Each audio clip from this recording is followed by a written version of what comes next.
বিসমিল্লাহির রহমানির রহিম। আকাইদ প্রথম অধ্যায় আকাইদ ও ঈমান ৫.১ আকাইদের পরিচয়। আকাইদ শব্দটি বহুবচন, একবচনে আকিদাতুন। আকিদা শব্দের অর্থ দৃঢ় বিশ্বাস। পরিভাষায় ইসলামের মূল বিষয়সমূহ মনে প্রাণে দৃঢ়ভাবে বিশ্বাস করাকে আকাইদ বলে। আকাইদের বিষয়গুলো সন্দেহাতীতভাবে জানা সকল মুসলমানের উপর ফরজ। আকিদা ঠিক না হলে মানুষের কোনো ইবাদত আল্লাহর কাছে কবুল হয় না। ঈমানের গুরুত্বপূর্ণ বিষয়সমূহ যথা তাওহীদ, নবিয়ত রিসালাত, আসমানি কিতাব, ফেরেশতা, আখিরাত, তাকদীর ও পুনরুত্থান ইত্যাদির প্রতি পূর্ণ বিশ্বাস স্থাপন করা ফরজ। ইবাদত বন্দেগীর প্রতিদান আকীদার উপর নির্ভরশীল। প্রাণ ছাড়া দেহ যেভাবে অকার্যকর, বিশুদ্ধ আকীদা ছাড়া আমলও তেমনি অকার্যকর। তাই ইহকালীন সফলতা ও পরকালীন জীবনে মুক্তির জন্য সঠিক আকীদা পোষণ করা আমাদের জীবনের সবচেয়ে গুরুত্বপূর্ণ বিষয়। পাঠ ২ আল্লাহ তাআলার পরিচয় ও আল আসমাউল হুসনা।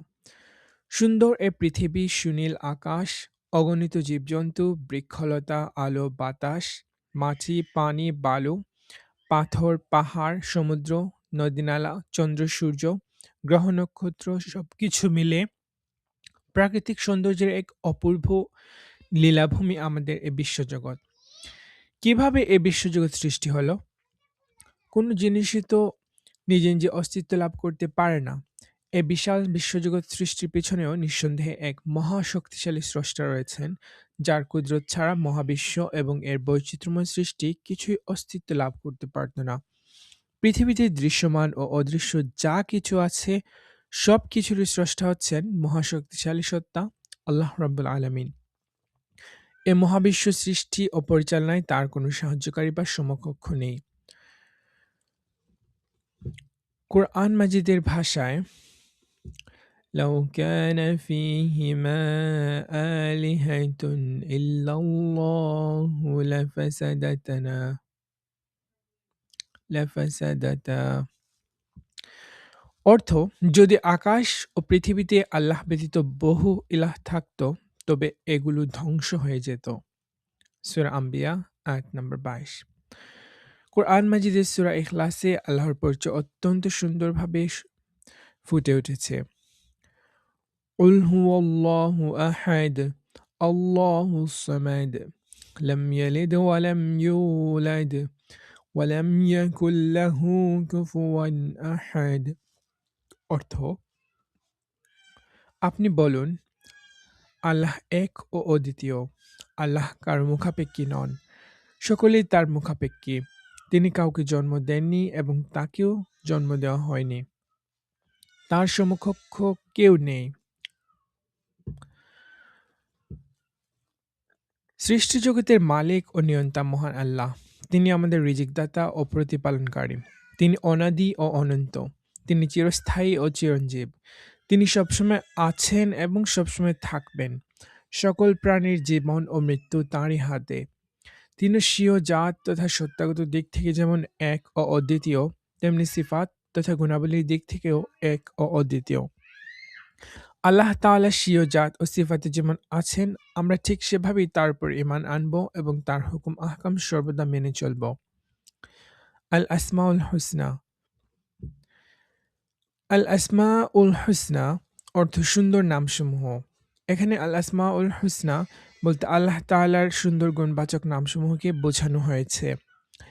আল্লাহ শব্দ ছাড়া আল্লাহ তাআলার আরও অনেক মহিমান্বিত গুণবাচক নাম রয়েছে। এগুলোকে আল আসমাউল হুসনা বলা হয়। আল্লাহ শব্দটি আল্লাহর সত্তাবাচক নাম। আল্লাহ এক ও অদ্বিতীয়, তাই তার নামের দ্বিবচন বা বহুবচন হয় না। আরবি ভাষায় এর হুবহু অর্থজ্ঞাপক কোনো প্রতিশব্দ নেই। পৃথিবীর অন্য কোনো ভাষায়ও আল্লাহ শব্দের অনুবাদ হয় না। সুতরাং ঈশ্বর, ভগবান, গড় ইত্যাদি কোনো শব্দই আল্লাহ শব্দের সমার্থক বা অনুবাদ নয়। তাই আল্লাহ শব্দের পরিবর্তে এ সকল শব্দ ব্যবহার করাও বৈধ নয়। মহান আল্লাহ তাঁর আল আসমাউল হুসনা তথা সুন্দর গুণবাচক নাম ধরে ডাকার জন্য আমাদের নির্দেশ দিয়েছেন।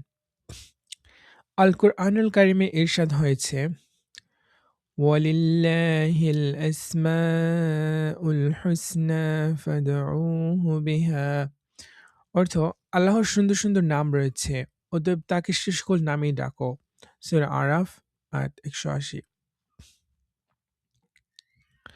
হাদিস শরীফে হযরত আবু হুরায়রা রাদিয়াল্লাহু আনহু হতে বর্ণিত আছে, রাসূলুল্লাহ সাল্লাল্লাহু আলাইহি ওয়াসাল্লাম বলেন, আল্লাহ তাআলার ৯৯টি গুণবাচক নাম রয়েছে। যে ব্যক্তি তা সংরক্ষণ করবে সে জান্নাতে প্রবেশ করবে। আল্লাহ তাআলার ৫০টি গুণবাচক নাম। আর রহমান, অসীম দয়াময়। আর রহিম, পরম দয়ালু। আল মালিক, অধিপতি। আল গফুর, অতি ক্ষমাশীল। আল আলিম, সর্বজ্ঞ। আস সামিউ, সর্বশ্রোতা। আল কুদ্দুস, অতি পবিত্র। আল মাজিদ, মহিয়ান। আসসালাম, শান্তিদাতা। আল বসির, সর্বদ্রষ্টা। আল মুমিন, নিরাপত্তা বিধায়ক। আল লাতিফ, সূক্ষ্মদর্শী। আর রাজ্জাক, অধিক রিজিকদাতা। আল খবির, সম্যক অবহিত।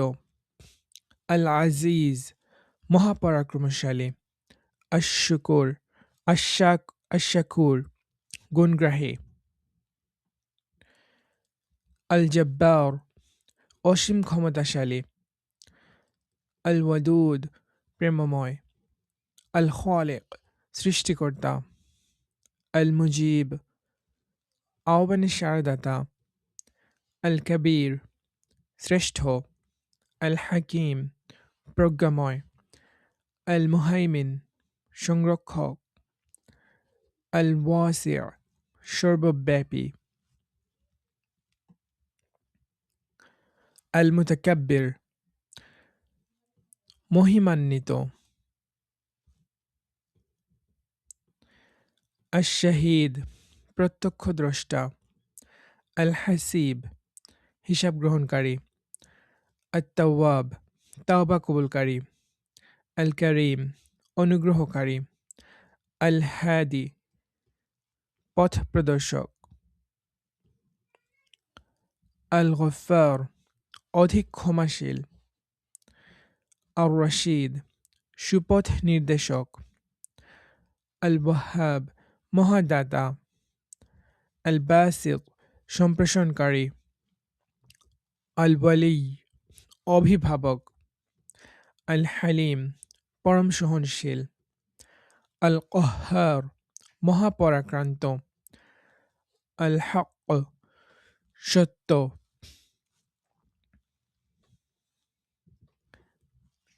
আল কাবিদ, কবজকারী। আল হামিদ, প্রশংসিত। আল মুযিল, অপমানকারী। আল মুমিত, মৃত্যুদাতা। আল মুহয়ি, জীবনদাতা। আল ওয়াহিদ, একক। আর রাউফ, দয়াকারী। আন নাফি', কল্যাণকারী। আল বাতিন, গুপ্ত। আল আলী, মহান। আল মুনতাকিম, প্রতিশোধ গ্রহণকারী। আল জালিল, মহিমান্বিত। ৫.৩ ঈমানের পরিচয়। ঈমান শব্দের অর্থ বিশ্বাস করা, নিরাপত্তা দান করা। শরীয়তের পরিভাষায় হযরত মুহাম্মদ সাল্লাল্লাহু আলাইহি ওয়াসাল্লাম আল্লাহর পক্ষ থেকে যা কিছু নিয়ে এসেছেন তা সহ তার প্রতি আস্থাশীল হয়ে মনে প্রাণে দৃঢ় বিশ্বাস করাকে ঈমান বলে। অন্তরের দৃঢ় বিশ্বাসের সাথে মুখে উচ্চারণ করা ও আমলে পরিণত করার মাধ্যমে ঈমান পরিপূর্ণতা লাভ করে। তাই পরিপূর্ণ মুমিন সেই ব্যক্তি যিনি শরীয়তের বিষয়গুলোকে পরিপূর্ণভাবে বিশ্বাস করেন এবং এগুলোর মৌখিক স্বীকৃতি সহ বাস্তব জীবনে আমল করে চলেন। প্রধানত ৭টি বিষয়ের উপর ঈমান আনতে হয়। বিষয়গুলো হলো আল্লাহ, ফেরেশতাগণ, আসমানী কিতাবসমূহ, নবী রাসূলগণ, আখিরাত, তাকদীর এবং মৃত্যুর পর পুনরুত্থান। এগুলো ছাড়াও ঈমানের ৭০ এর অধিক শাখা রয়েছে। রাসূলুল্লাহ সাল্লাল্লাহু আলাইহি ওয়াসাল্লাম ইরশাদ করেন, ঈমানের ৭০ এর অধিক শাখা-প্রশাখা রয়েছে। তার মধ্যে সর্বোত্তম হচ্ছে আল্লাহ ছাড়া কোনো ইলাহ নেই এ কথার সাক্ষ্য দেওয়া, এবং সর্বনিম্ন শাখা হলো রাস্তা থেকে কষ্টদায়ক জিনিস সরিয়ে ফেলা, আর লজ্জা ঈমানের গুরুত্বপূর্ণ শাখা। পাঠ ৪, ইসলামের পরিচয়। ইসলাম। ইসলাম শব্দের অর্থ অনুগত হওয়া, আত্মসমর্পণ করা। পরিভাষায় মহান আল্লাহর প্রতি সম্পূর্ণরূপে আত্মসমর্পণ করে তাঁর বিধানসমূহের আনুগত্য করার নাম ইসলাম। মহান আল্লাহ রাব্বুল আলামিন তার বিশাল সৃষ্টি জগতের মাঝে বনি আদমকে শ্রেষ্ঠ বলে ঘোষণা দিয়েছেন। তিনি মানুষের জন্য ইসলামকে একমাত্র জীবন ব্যবস্থা হিসেবে নির্ধারণ করেছেন। কোরআন মাজিদে ইরশাদ হয়েছে, নিশ্চয় আল্লাহর নিকট মনোনীত একমাত্র দিন হল ইসলাম।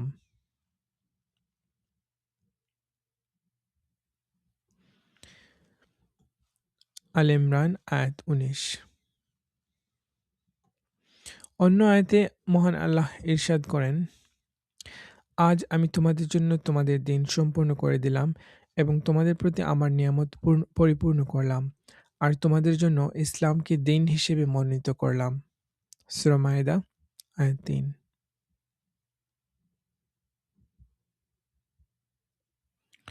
ইসলাম ফিতরাত বা স্বভাবজাত ধর্ম। মানুষের স্বভাবজাত বৈশিষ্ট্যের সাথে ইসলামের যোগসূত্র অত্যন্ত নিবিড় ও সুদৃঢ়। মানব চরিত্রের উৎকর্ষ সাধন, ন্যায়নীতি ও সুবিচার ভিত্তিক সুন্দর ও সুশৃঙ্খল সমাজ গঠনে ইসলামের কোনো বিকল্প নেই। মানব জীবনের প্রয়োজনীয় সকল কিছুর নির্দেশনা ইসলামে রয়েছে। ইসলাম গোটা মানব জাতির জন্য কল্যাণ ও শান্তির ধর্ম। আগত অনাগত সকল যুগ ও মানুষের জন্য ইসলাম একমাত্র গ্রহণযোগ্য জীবন ব্যবস্থা।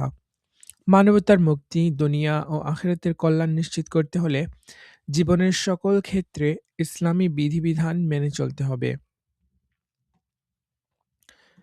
পাঠ ৫, শিরক, কুফর ও নিফাক। শিরকের পরিচয়। শিরক শব্দের অর্থ শরিক করা, অংশীদার স্থাপন করা। পরিভাষায় আল্লাহ তাআলার সাথে অন্য কাউকে অংশীদার স্থাপন করাকে শিরক বলে। যারা আল্লাহর সাথে শিরক করে তাদের বলা হয় মুশরিক। শিরক একটি জঘন্য ও অমার্জনীয় অপরাধ। শিরকের গুনাহ নিয়ে মারা গেলে আল্লাহ তাআলা সে গুনাহ কখনো ক্ষমা করবেন না। এ মর্মে আল্লাহ তাআলা বলেন, নিশ্চয় আল্লাহ তাঁর সাথে শিরক করাকে ক্ষমা করবেন না। এছাড়া যাকে ইচ্ছা তিনি মাফ করে দেবেন। সূরা নিসা ১১৬। শিরক দু প্রকার, যথা শিরকে আকবর, শিরকে আসগর।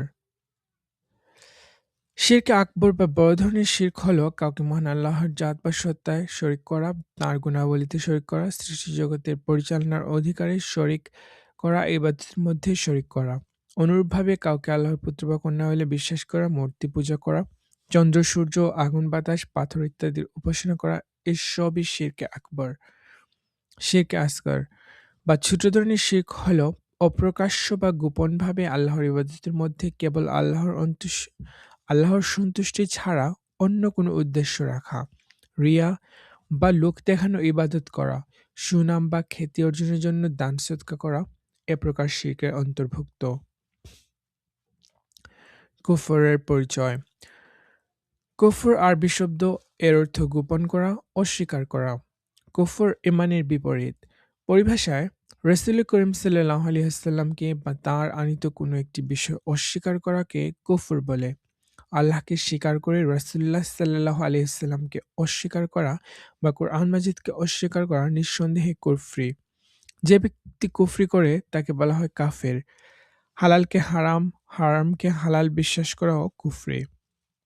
কুফরির অনিবার্য পরিণতি জাহান্নাম। নিফাক। নিফাক শব্দের অর্থ কপটতা, দ্বিমুখী নীতি অবলম্বন করা।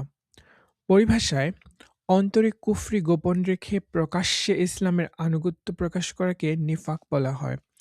যে ব্যক্তি এই দ্বিমুখী নীতি অবলম্বন করে তাকে বলা হয় মুনাফিক। পরকালে মুনাফিকদের জন্য রয়েছে যন্ত্রণাদায়ক শাস্তি। আল কোরআনে ইরশাদ হয়েছে, নিশ্চয়ই মুনাফিকরা দোজখের সর্বনিম্ন স্তরে অবস্থান করবে। সূরা নিসা ১৪৫। নবী করিম সাল্লাল্লাহু আলাইহি সাল্লাম বলেন, মুনাফিকের আলামত তিনটি, যথা কথা বলার সময় মিথ্যা বলে, ওয়াদা করলে ভঙ্গ করে, আমানত রাখা হলে খেয়ানত করে। পাঠ ৬। সুন্নাত ও বিদআত। সুন্নাতের পরিচয়। সুন্নাত শব্দের অর্থ রীতি, নিয়ম, আদর্শ। পরিভাষায় রাসূলুল্লাহ সাল্লাল্লাহু আলাইহি ওয়াসাল্লামের দৈনন্দিন জীবনের প্রতিটি কথা, কাজ ও অনুমোদনকে সুন্নাত বলা হয়। রাসূলুল্লাহ সাল্লাল্লাহু আলাইহি ওয়াসাল্লামের সমগ্র জীবনাদর্শ সুন্নাতের অন্তর্ভুক্ত। মানবজাতির জন্য তাঁর জীবনাদর্শই মুক্তির পথ। কোরআন মাজিদে ইরশাদ হয়েছে, তোমাদের জন্য আল্লাহর রাসূলের মধ্যেই রয়েছে সর্বোত্তম জীবন আদর্শ। সূরা আহজাব ২১। বিদআতের পরিচয়। বিদআত শব্দটির অর্থ নবসৃষ্টি, দৃষ্টান্তবিহীন উদ্ভাবন। পরিভাষায় দ্বীনের মধ্যে নতুন কোনো বিষয় সংযোজন করার নাম বিদআত। বিদআত দু প্রকার, যথা আল বিদআতুল হাসানাহ বা উত্তম বিদআত, আল বিদআতুস সাইয়্যিআহ বা নিন্দনীয় বিদআত। উত্তম বিদআত, যে বিদআত শরীয়ত অনুমোদিত এবং মানুষের কল্যাণে নিবেদিত তাকে উত্তম বিদআত বলে। যেমন মসজিদ পাকা করা, ধর্মীয় বই পুস্তক প্রণয়ন, রেল, বিমান, টেলিফোন ইত্যাদি প্রযুক্তিগত আবিষ্কারসমূহ উত্তম বিদআতের অন্তর্ভুক্ত। নিন্দনীয় বিদআত, যে বিদআত শরীয়ত অনুমোদিত নয় বরং এটি গুনাহের দিকে ধাবিত করে ও সামাজিক অশান্তি সৃষ্টি করে, তাকে নিন্দনীয় বিদআত বলা হয়। যেমন অশ্লীল গান বাজনা ও চরিত্র ধ্বংসকারী পত্রপত্রিকা ইত্যাদি। দ্বিতীয় অধ্যায়। নবী রাসূল, কিতাব, ফেরেশতা, আখিরাত, তাকদীর, অলি ও কারামাত। পাঠ ১। নবী ও রাসূলের পরিচয়। আন-নবিয়্য, নবী আরবি শব্দ। এর অর্থ আল্লাহর পক্ষ থেকে সংবাদ দানকারী ও দৃশ্যের সংবাদদাতা। আর রাসূল বা রাসূল শব্দটিও আরবি। এর অর্থ দূত, বার্তাবাহক, প্রতিনিধি। শরীয়তের পরিভাষায় আল্লাহর বিধিবিধান সৃষ্টির নিকট পৌঁছানোর লক্ষ্যে আল্লাহর মনোনীত ও প্রেরিত ব্যক্তিকে নবী রাসূল বলা হয়। নবী ও রাসূলের দায়িত্বকে যথাক্রমে নবুয়ত ও রিসালাত বলা হয়।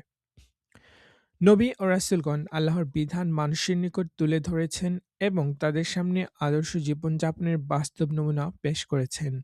তারা জগৎবাসীর জন্য উত্তম আদর্শ। নবী ও রাসূলের মধ্যে পার্থক্য।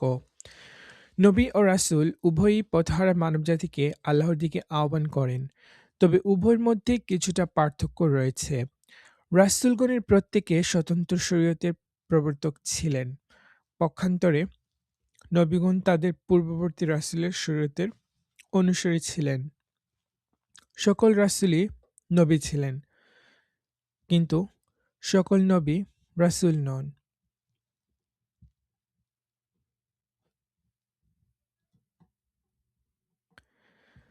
নবী ও রাসূল সম্পর্কে আকীদার কয়েকটি দিক। নবী ও রাসূলগণের প্রতি বিশ্বাস রাখা ঈমানের অঙ্গ। এ বিশ্বাসের কয়েকটি দিক নিম্নরূপ। নবী রাসূলগণ সকলেই আল্লাহ কর্তৃক মানবজাতির হিদায়াতের জন্য প্রেরিত। তাঁরা সকলেই নবুয়ত ও রিসালাতের দায়িত্ব যথাযথভাবে পালন করেছেন। নবী রাসূলগণ মাসুম বা নিষ্পাপ। তাঁরা সগীরা ও কবিরা সহ যাবতীয় গুনাহ থেকে পবিত্র ছিলেন। নবী রাসূলগণ আল্লাহর খাস বান্দা। তাদের কেউ আল্লাহর পুত্র বা তার সত্তার অংশ নন। সকল নবী ও রাসূল মানবজাতির অন্তর্ভুক্ত। তবে তারা আমাদের মতো সাধারণ মানুষ ছিলেন না। তারা অনন্য মর্যাদা ও অসাধারণ ব্যক্তিত্বের অধিকারী ছিলেন। হযরত মুহাম্মদ সাল্লাল্লাহু আলাইহি ওয়াসাল্লাম খাতামুন নবিয়্যিন বা সর্বশেষ নবী। তার পরে আর কোনো নবী আসেন নাই এবং আসবেন না।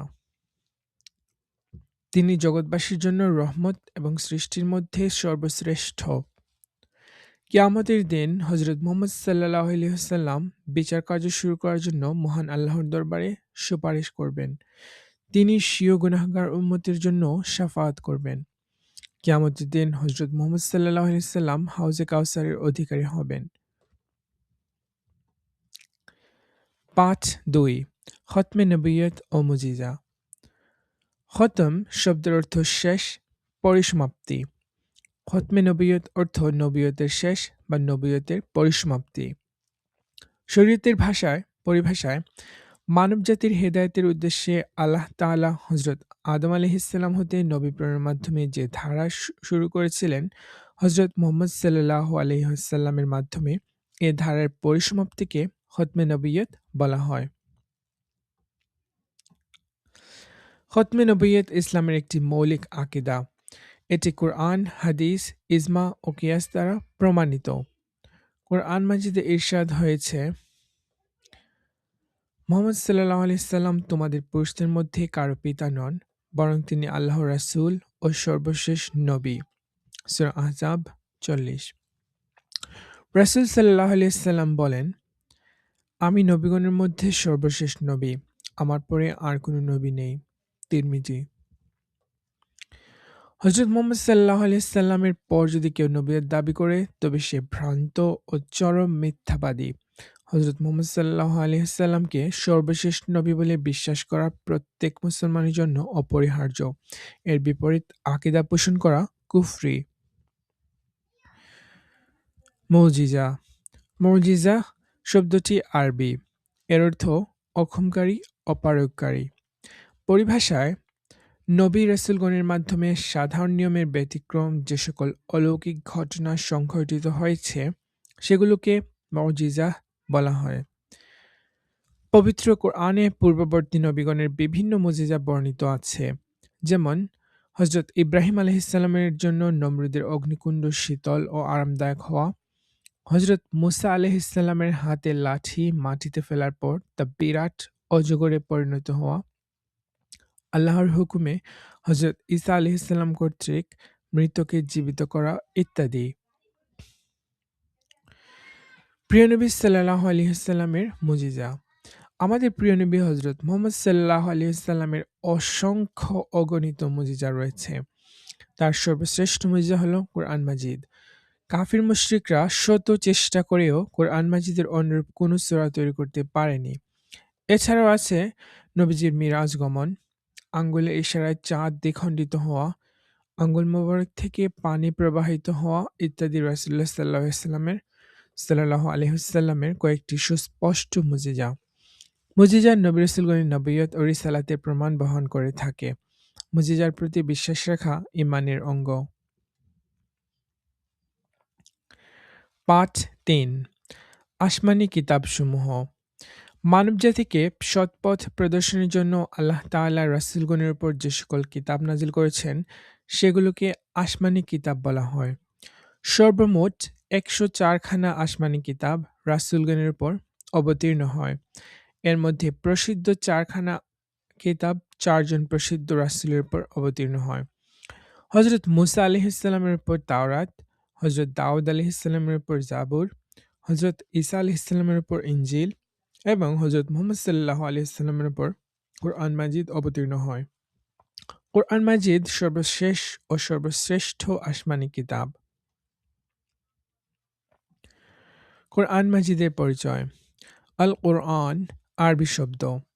এর অর্থ পঠিত।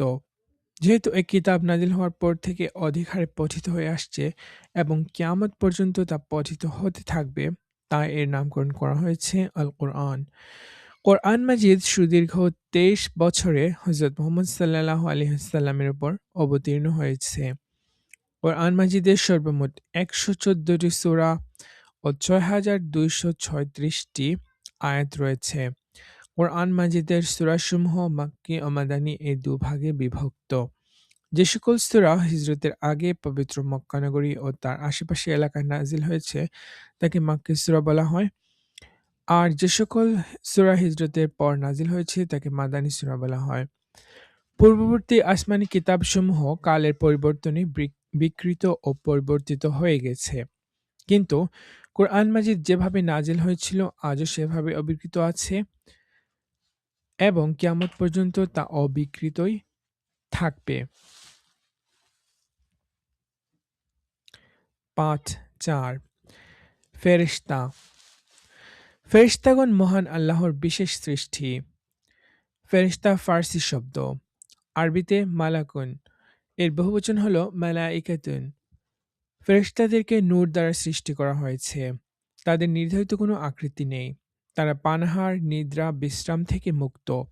আল্লাহ তাআলা অসংখ্য অগণিত ফেরেশতাকে বিভিন্ন দায়িত্বে নিয়োজিত করে রেখেছেন। আমরা তাদের দেখতে পাই না। আল্লাহর হুকুমে তারা বিভিন্ন আকৃতি ধারণ করতে পারেন। তারা সদাসর্বদা আল্লাহর হুকুম পালনে নিয়োজিত থাকেন। কখনো তার অবাধ্য হন না। কোরআন মাজিদে ইরশাদ হয়েছে, আল্লাহ তাদের যে নির্দেশ প্রদান করেন তারা এর অবাধ্য হন না, বরং তাদের যা নির্দেশ প্রদান করা হয় তা তারা পালন করেন। সূরা তাহরিম ৬। ফেরেশতাদের মধ্যে চারজন প্রধান। তারা হলেন হযরত জিবরাইল আলাইহিসসালাম, হযরত মিকাইল আলাইহিসসালাম, হযরত আজরাইল আলাইহিসসালাম ও হযরত ইসরাফিল আলাইহিসসালাম। হযরত জিবরাইল আলাইহিসসালাম নবী রাসূলগণের নিকট আল্লাহর বাণী পৌঁছান। হযরত মিকাইল আলাইহিসসালাম সকল জীবের রিজিক বন্টন ও মেঘবৃষ্টি পরিচালনা করেন। হযরত আজরাইল আলাইহিসসালাম আল্লাহর হুকুমে সকল প্রাণীর রূহ কবজ করেন। আর হযরত ইসরাফিল আলাইহিসসালাম সিংগায় ফুৎকার দেওয়ার জন্য আল্লাহ তাআলার হুকুমের অপেক্ষায় আছেন। তাঁর ফুৎকারে কিয়ামত হবে। ফেরেশতাদের উপর ঈমান আনা ইসলামের মৌলিক বিশ্বাসের অন্তর্ভুক্ত। তাঁদের অস্বীকার করা কুফরি। ৫.৫ আখিরাত। আখিরাতের পরিচয়। আল আখিরা বা আখিরাত অর্থ পরকাল, সর্বশেষ, পরিসমাপ্তি। পরিভাষায় মৃত্যু পরবর্তী অনন্ত জীবনকে আখিরাত বলা হয়।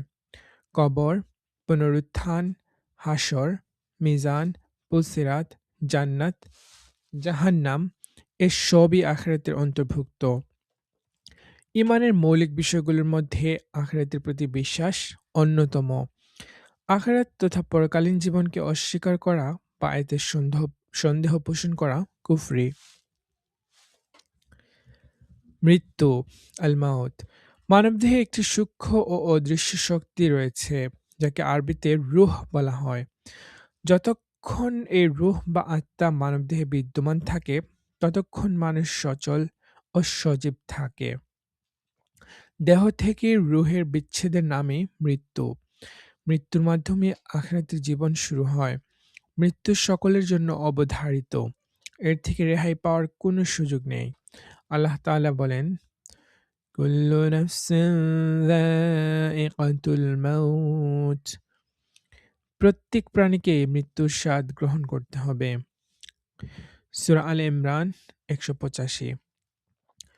রূহ কবজের জন্য আল্লাহ তাআলা একজন ফেরেশতা নিয়োজিত করে রেখেছেন। তিনি হলেন হযরত আজরাইল আলাইহিসসালাম। তাকে মালাকুল মাউতও বলা হয়। কবর আল কবর। কবর অর্থ সমাধি, মৃতদেহকে দাফন করার স্থান। পরিভাষায় মৃতদেহকে মাটির নিচে দাফন করার স্থানকে কবর বলা হয়। মৃত্যুর পর থেকে পুনরুত্থান পর্যন্ত সময়কে আলমে বারজাখ বা কবরে জিন্দেগি বলা হয়। কবরে পুণ্যবানদের জন্য রয়েছে প্রশান্তি এবং পাপীদের জন্য শাস্তি। মৃতদেহের মাটিতে দাফন করা, পানিতে ফেলা, আগুনে পোড়ানো অথবা জীবজন্তু খেয়ে ফেলা সকল অবস্থায় কবরের জিন্দেগির মধ্যে গণ্য। হাশর আল হাশর। আল হাশর শব্দের অর্থ একত্রিত করা, সমবেত করা। পরিভাষায় কিয়ামতের দিন আল্লাহ তাআলা মানুষের সকল কাজের হিসাব গ্রহণপূর্বক তাদের প্রতিদান প্রদানের উদ্দেশ্যে পুনরায় জীবিত করে এক বিশাল ময়দানে সমবেত করবেন। একে হাশর বলা হয়। হাশরের ময়দানে প্রত্যেককে নিজ নিজ কৃতকর্ম অনুযায়ী প্রতিদান দেওয়া হবে। মিজান আল মিজান আল মিজান অর্থ দাঁড়িপাল্লা বা পরিমাপ করার যন্ত্র। পরিভাষায় কিয়ামতের দিন আল্লাহ যে কুদরতি প্রক্রিয়ায় পাপ পুণ্যের পরিমাপ করবেন তাকে মিজান বলা হয়। সেদিন যাদের পুণ্যের পাল্লা ভারী হবে তাদেরকে প্রতিদান স্বরূপ জান্নাত প্রদান করা হবে, আর যাদের পাপের পাল্লা ভারী হবে তাদেরকে শাস্তি স্বরূপ জাহান্নামে নিক্ষেপ করা হবে। এ মর্মে কোরআন মাজিদে ইরশাদ হয়েছে,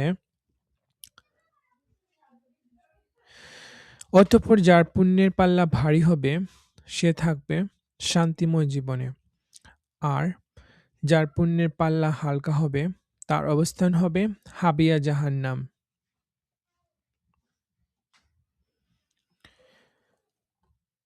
সূরা কারিয়া। পুলসিরাত। সিরাত শব্দের অর্থ রাস্তা, পথ, সেতু ইত্যাদি। হাসরের ময়দান জাহান্নাম দ্বারা পরিবেষ্টিত হবে। জাহান্নাম পাড়ি দিয়ে জান্নাতে যাওয়ার জন্য জাহান্নামের উপর একটি সেতু থাকবে, তাকে সিরাত বা পুলসিরাত বলে।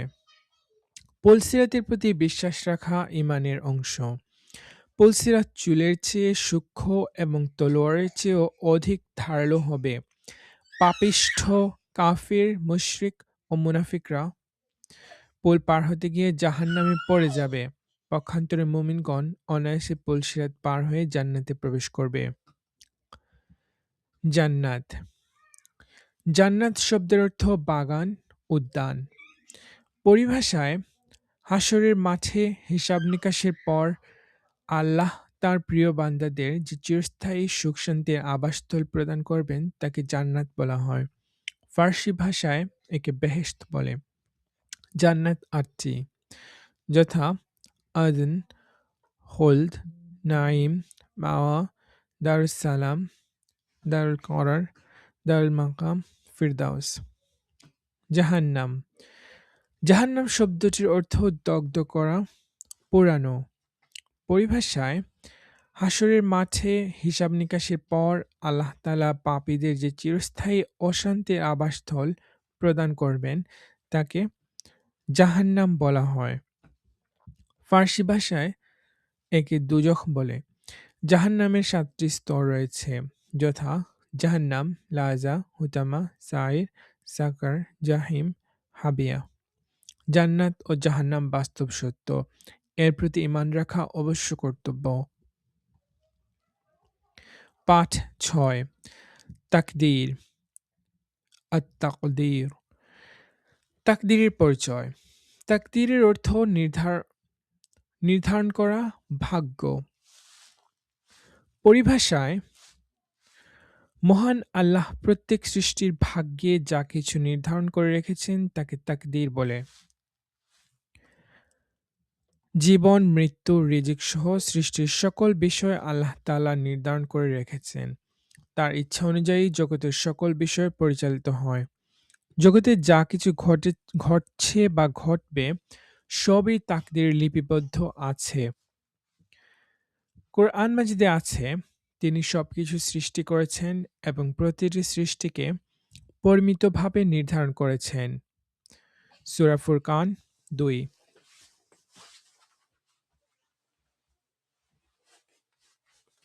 তাকদীরের প্রতি বিশ্বাস স্থাপনের গুরুত্ব।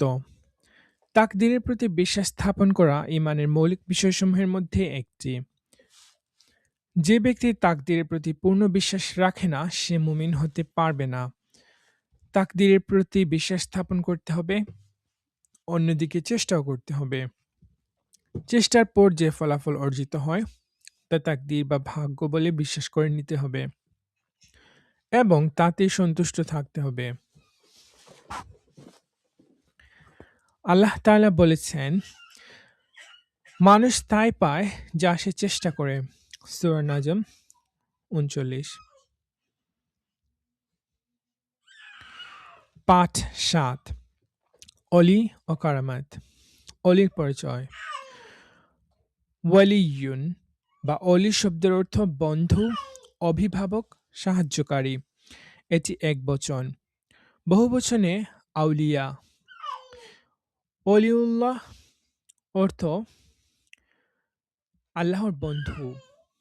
পরিভাষায় যিনি আল্লাহ তাআলার নাম ও গুণাবলী সম্পর্কে যথাসম্ভব জ্ঞান রাখেন, আনুগত্যমূলক কাজে সর্বদা নিয়োজিত থাকেন, পাপ কাজ থেকে দূরে থাকেন এবং বিলাসিতা ও কুরুচিপূর্ণ কাজে মগ্ন হওয়া থেকে বিমুখ থাকেন, তাকে অলি বলা হয়। অলির মর্যাদা। অলিগণ ঈমান ও তাকওয়ার গুণে বিভূষিত আল্লাহর নৈকট্যপ্রাপ্ত বান্দা। তাদের মর্যাদা সম্পর্কে আল্লাহ তাআলা বলেছেন, জেনে রাখো, আল্লাহর অলিগণের কোনো ভয় ও দুশ্চিন্তা নেই। তারা হলেন এমন ব্যক্তিবর্গ যারা ঈমান এনেছেন এবং তাকওয়ার উপর প্রতিষ্ঠিত হয়ে রয়েছেন। তাদের জন্য রয়েছে দুনিয়া ও আখিরাতে সুসংবাদ। সূরা ইউনূস ৬২-৬৪। অলি তথা আল্লাহর প্রিয় বান্দাগণের মর্যাদা সম্পর্কে হাদিসে কুদসিতে আল্লাহ তাআলা বলেন, সে যদি আমার কাছে কিছু চায় আমি তাকে অবশ্যই দিয়ে থাকি। বুখারী। কারামাত। কারামাত শব্দটি আরবি শব্দ। এর অর্থ হলো সম্মানিত হওয়া। শরীয়তের পরিভাষায় নবুয়তের দাবিদার নন আল্লাহ তাআলার এমন কোনো খাস বান্দার নিকট থেকে যে অলৌকিক ঘটনা প্রকাশিত হয়, তাকে কারামাত বলে। আল্লাহ তাআলার অলিগণের নিকট থেকে প্রকাশিত অলৌকিক ঘটনা হলো কারামাত। কোরআন মাজিদে কারামাতের বহু প্রমাণ পাওয়া যায়। যেমন হযরত মরিয়ম আলাইহিসসালামের কাছে অলৌকিক উপায়ে আল্লাহর পক্ষ হতে খাদ্য আসা, হযরত সুলাইমান আলাইহিসসালামের উজির আসাফ ইবনে বারখিয়া কর্তৃক ইয়ামেন হতে রানী বিলকিসের সিংহাসনের মুহূর্তের মধ্যে নিয়ে আসা ইত্যাদি। হযরত মরিয়ম আলাইহিসসালাম এবং আসাফ ইবনে বারখিয়া দুজনের কেউই নবী ছিলেন না। তাদের এ অলৌকিক ঘটনা কারামাতের অন্তর্ভুক্ত। আউলিয়ায়ে কেরাম সম্পর্কে আকীদার কয়েকটি দিক। ১. অলিগণ আল্লাহর প্রিয় বান্দা। তারা ঈমান ও তাকওয়ার দিক থেকে সাধারণ মানুষের চেয়ে শ্রেষ্ঠ। ২. অলিগণের কারামাত বা অলৌকিক ঘটনাবলী সত্য। পবিত্র কোরআনে বর্ণিত কারামাত অস্বীকার করা কুফরি। কারামাতের উদ্দেশ্য হচ্ছে অলিগণের সম্মান বৃদ্ধি করা, তবে এটি অলি হওয়ার জন্য শর্ত নয়। এমনকি একজন অলি তার কারামাত সম্পর্কে অবগত নাও থাকতে পারেন।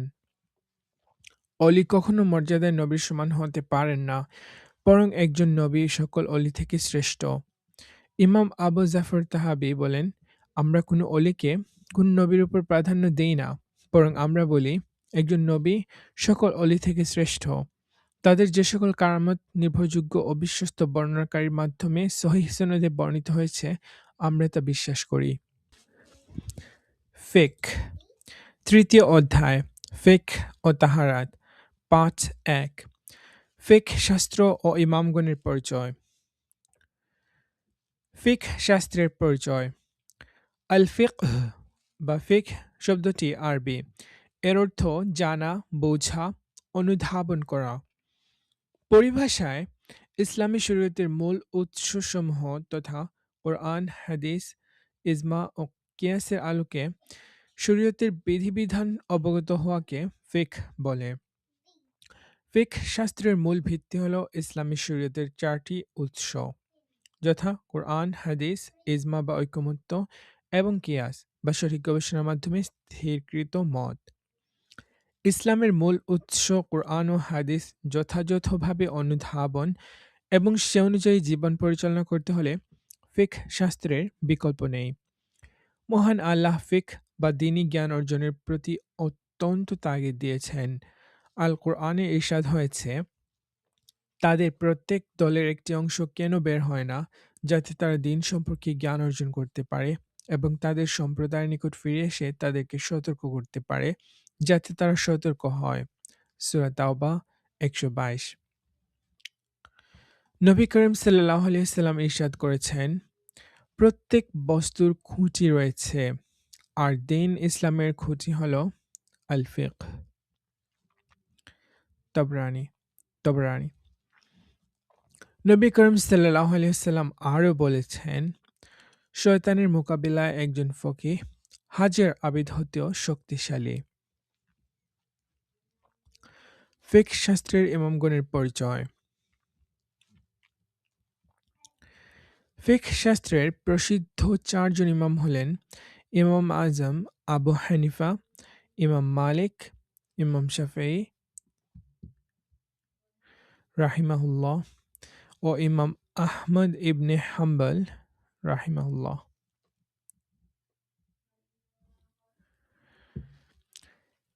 ইমাম আজম আবু হানিফা রাহিমাহুল্লাহ, তার নাম নোমান, উপনাম আবু হানিফা, উপাধি ইমামে আজম, পিতার নাম সাবিত।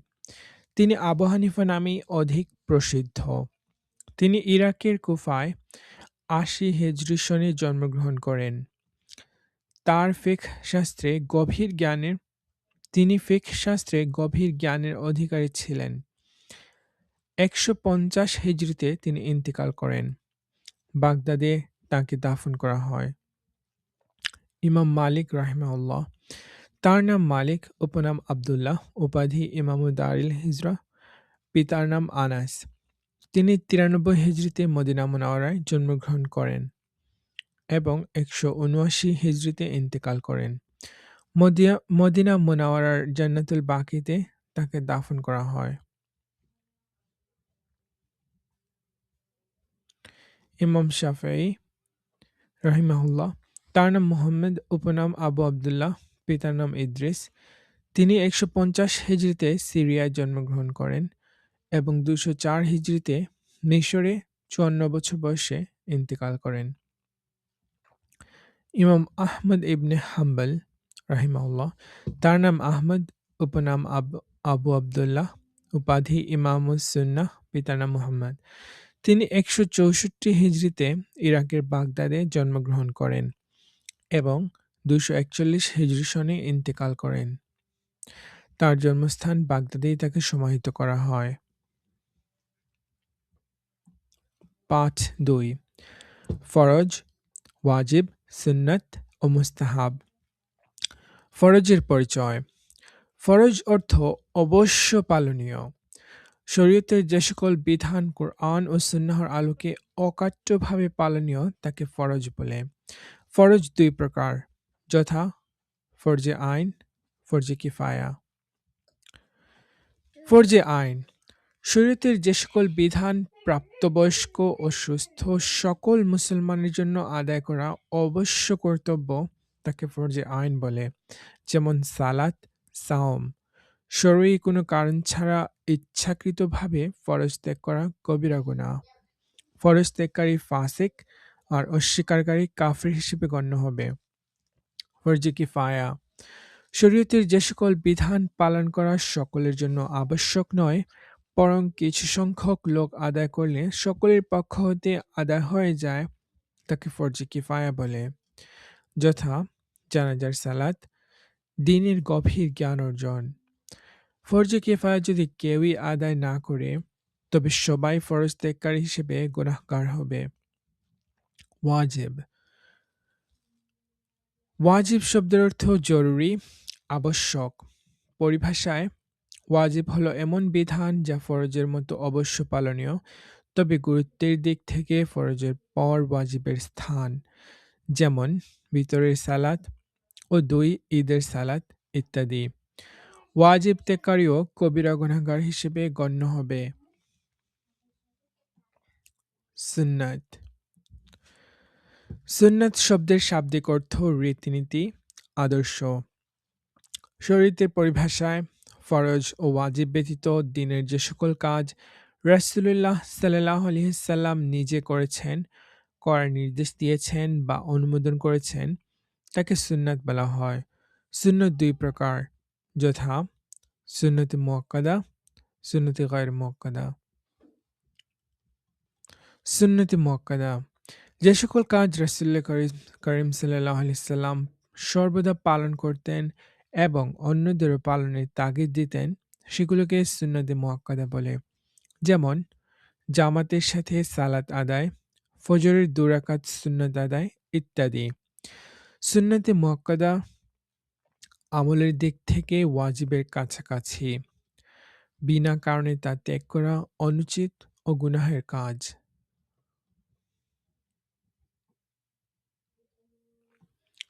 সুন্নতে গায়র মুআক্কাদা, যে সকল কাজ রাসূল করিম সাল্লাল্লাহু আলাইহি সাল্লাম মাঝে মধ্যে করতেন কিন্তু অন্যকে তা করতে তাগিদ দেননি, সেগুলোকে সুন্নতে গায়রে মুআক্কাদাহ বলে। যথা এশা ও আসরের ফরজ সালাতের পূর্বে ৪ রাকাত সুন্নাত। এ সুন্নত আদায় করলে সওয়াব পাওয়া যায়। মুস্তাহাব। মুস্তাহাব শব্দের শাব্দিক অর্থ পছন্দনীয়, উত্তম, ভালো। পরিভাষায় যে সকল কাজ করার জন্য রাসূল করিম সাল্লাল্লাহু আলাইহি ওয়াসাল্লাম অন্যদেরকে উৎসাহিত করেছেন এবং তা আদায়ে কোনো বাধ্যবাধকতা বা তাগিদ প্রদান করেননি, সেগুলোকে মুস্তাহাব বলে। যেমন আশুরার রোজা বা সাওম। এ জাতীয় কাজ করলে সওয়াব পাওয়া যায়। পাঠ ৩ হালাল, হারাম, মাকরুহ ও মুবাহ। আল হালাল। হালাল শব্দের অর্থ বৈধ, সিদ্ধ, সঠিক। পরিভাষায় যে সকল বিষয় ইসলামী শরীয়তে বৈধ বলে ঘোষণা করা হয়েছে তাকে হালাল বলা হয়। যেমন উট, গরু ও ছাগলের গোশত খাওয়া ইত্যাদি। হালালকে হারাম বলে বিশ্বাস করা কুফরি। আল হারাম। হারাম শব্দের অর্থ অবৈধ, নিষিদ্ধ। ইসলামী শরীয়তের পরিভাষায় যে কাজ অবৈধ বা নিষিদ্ধ ঘোষণা করা হয়েছে তাকে হারাম বলা হয়। যেমন শূকরের গোশত ভক্ষণ করা, ব্যভিচার, সুদ, ঘুষ, জুয়া, চুরি, ডাকাতি, মানুষ হত্যা, হানাহানি, সন্ত্রাসী কর্মকাণ্ড, কালোবাজারি, হারাম বস্তুর ব্যবসা ইত্যাদি। হারাম কাজ করা কবিরা গুনাহ, আর হারামকে হালাল বলে বিশ্বাস করা কুফরি। মাকরুহ। আল মাকরুহ। মাকরুহ শব্দের অর্থ অপছন্দনীয়, নিন্দনীয় কাজ। পরিভাষায় মাকরুহ ওই সকল কাজকে বলা হয় যেগুলো ইসলামী শরীয়তে অপছন্দনীয় সাব্যস্ত হয়েছে এবং তা করতে নিষেধ করা হয়েছে। মাকরুহ দুই প্রকার, যথা ১ মাকরুহ তাহরিমি, ২ মাকরুহ তানজিহি। মাকরুহ মাকরুহ তাহরিমি। তাহরিম শব্দের অর্থ নিষিদ্ধ করা বা হারাম করা। পরিভাষায় যে সকল মাকরুহ কাজ হারামের নিকটবর্তী সে সকল কাজকে মাকরুহ তাহরিমি বলে।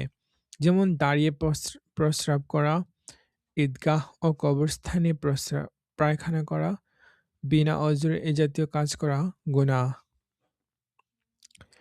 মাকরুহ তানজিহি। তানজিহ শব্দের অর্থ পবিত্র থাকা বা মুক্ত থাকা। পরিভাষায় মাকরুহ তানজিহি এমন অপছন্দনীয় কাজ যা থেকে বেঁচে থাকা উত্তম। এ ধরনের কাজের বিষয়ে শরীয়তে সরাসরি কোনো নিষেধাজ্ঞা নেই, আবার জায়েজ হওয়ারও কোনো সুস্পষ্ট প্রমাণ নেই। যেমন পশুর গলায় ঘণ্টা ঝোলানো।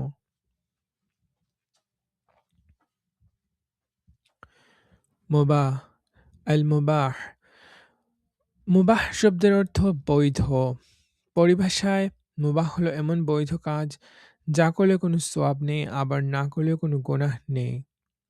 যেমন ক্রয় বিক্রয় করা, সাধ্যমতো দামি পোশাক পরিধান করা। পাঠ ৪ অজু। অজু এর শাব্দিক অর্থ পরিচ্ছন্নতা ও পবিত্রতা অর্জন করা।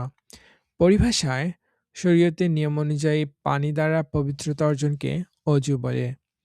অজু ব্যতীত সালাত আদায় করা জায়েজ নয়। অজুর মাধ্যমে সগীরা গুনাহ মাফ হয়। অজুর মধ্যে কিছু কাজ ফরজ, এগুলোর কোনো একটিতে সামান্যতম কমতি হলে অজু হবে না। অজুর ফরজ।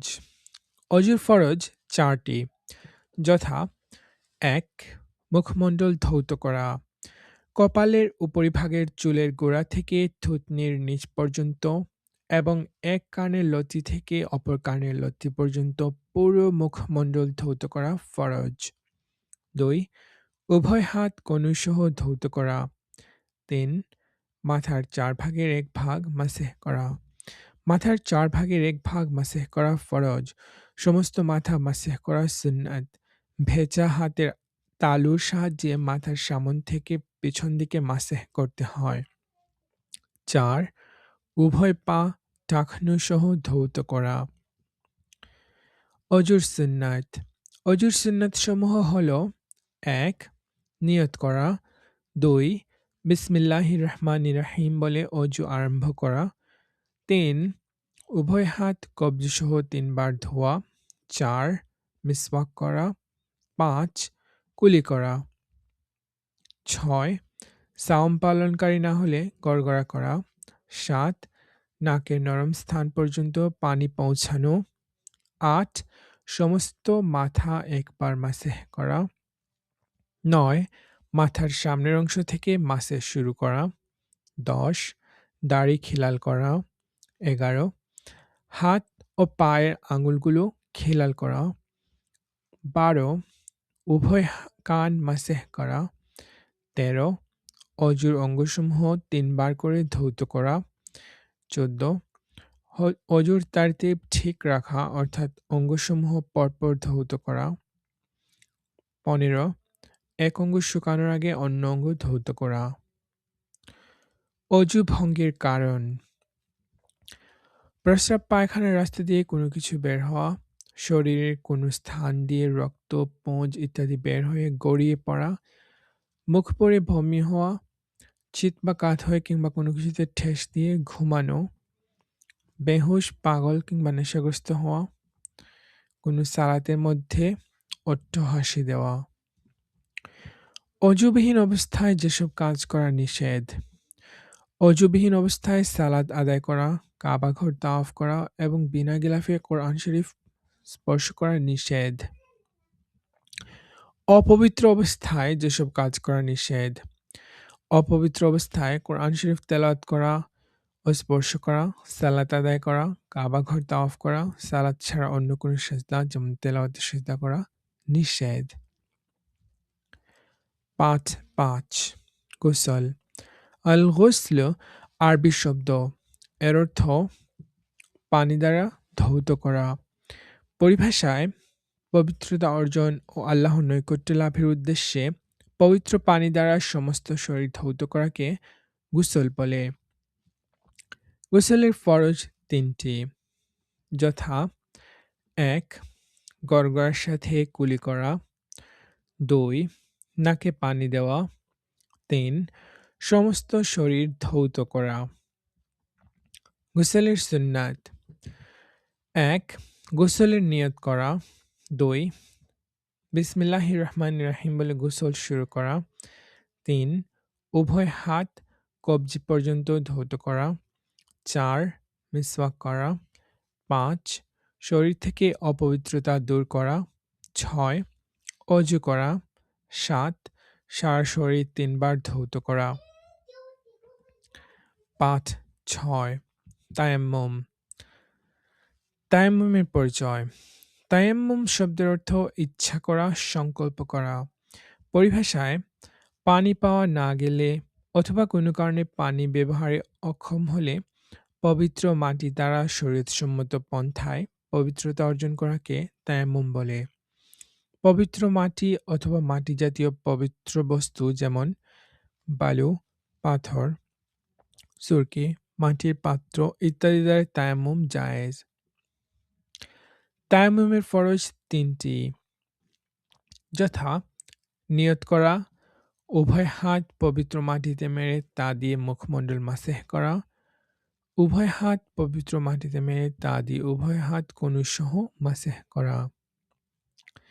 তায়াম্মুম ভঙ্গের কারণ: তায়াম্মুম ভঙ্গের কারণগুলো নিম্নরূপ: যে সকল কারণে অজু নষ্ট হয় সে সকল কারণে তায়াম্মুমও নষ্ট হয়। যে সকল কারণে গোসল ওয়াজিব হয় সে সকল কারণে তায়াম্মুম নষ্ট হয়। যদি পানি না পাওয়ার কারণে তায়াম্মুম করা হয়ে থাকে তবে পানি পাওয়া মাত্র তায়াম্মুম নষ্ট হয়ে যাবে। কোনো অজর বা রোগের কারণে তায়াম্মুম করলে পানি ব্যবহারের ক্ষমতা ফিরে আসা মাত্র তায়াম্মুম নষ্ট হয়ে যাবে। সালাতরত অবস্থায় যদি পানি পাওয়ার সংবাদ আসে এবং নতুন করে অজু করে সালাত আদায় করার সময় বাকি থাকে তবে তায়াম্মুম ভঙ্গ হবে। কিন্তু ঈদ ও জানাজার সালাত শুরু করলে পানি পাওয়া গেলেও তায়াম্মুম নষ্ট হবে না। ৭. পানির বিবরণ: পানির ৩টি গুণ রয়েছে, যথা রং, গন্ধ ও স্বাদ। পানিতে এই ৩ টি গুণ বিদ্যমান থাকলে এবং তাতে যদি কোনরূপ নাজাসাত পতিত না হয়, তবে তা পবিত্র পানি। যেমন পুকুর, নদ-নদী, খাল-বিল, ঝর্ণা, সমুদ্র, বিশাল জলাশয়, বরফ, বৃষ্টি ও নলকূপের পানি।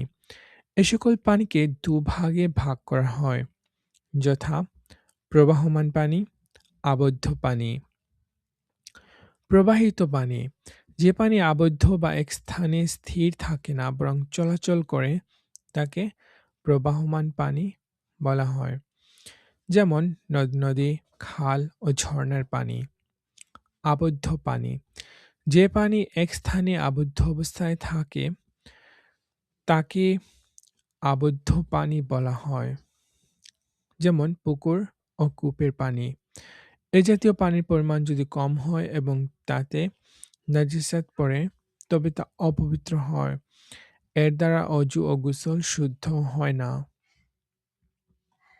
অনুরূপভাবে ব্যবহৃত পানির দ্বারাও পবিত্র অর্জন শুদ্ধ নয়। যে পানি দ্বারা একবার পবিত্রতা অর্জন করা হয়েছে, তাকে ব্যবহৃত পানি বলা হয়। এ পানি পবিত্র, তবে এর দ্বারা দ্বিতীয়বার পবিত্রতা অর্জন করা যাবে না। গাছের পাতা পড়ে যদি পানির ৩ টি গুণের যেকোনো একটি গুণ নষ্ট হয় এবং ২ টি অবশিষ্ট থাকে, তবে সে পানি দ্বারা পবিত্রতা অর্জন করা জায়েজ। ৮. নাজাসাত।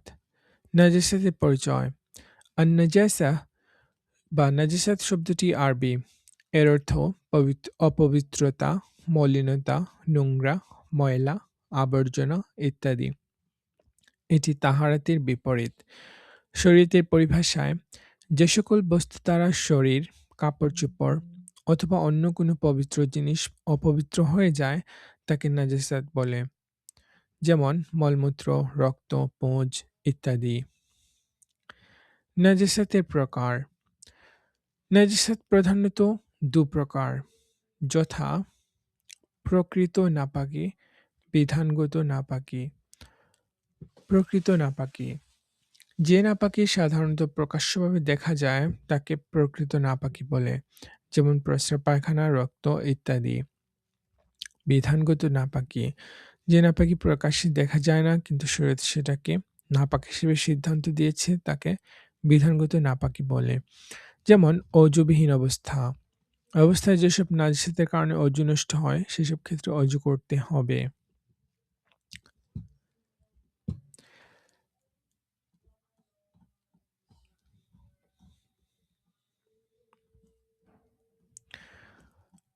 প্রকৃত নাপাকিকে আবার দুভাগে ভাগ করা যায়: কঠিন নাপাকি, হালকা নাপাকি।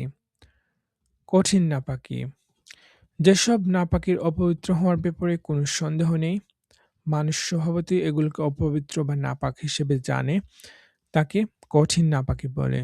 যেমন মলমূত্র, রক্ত, পুঁজ ইত্যাদি। এ জাতীয় নাজাসাত যদি শরীর বা কাপড়ে লাগে এবং তা ১ দিরহামের কম হয়, তবে ক্ষমার অন্তর্ভুক্ত, কিন্তু কোনো অজর ছাড়া তা নিয়ে সালাত আদায় করা জায়েজ নয়।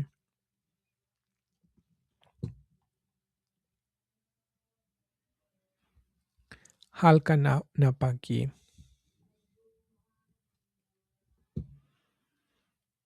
অপেক্ষাকৃত হালকা ও সহজতর অপবিত্রতাকে হালকা নাপাকি বলা হয়।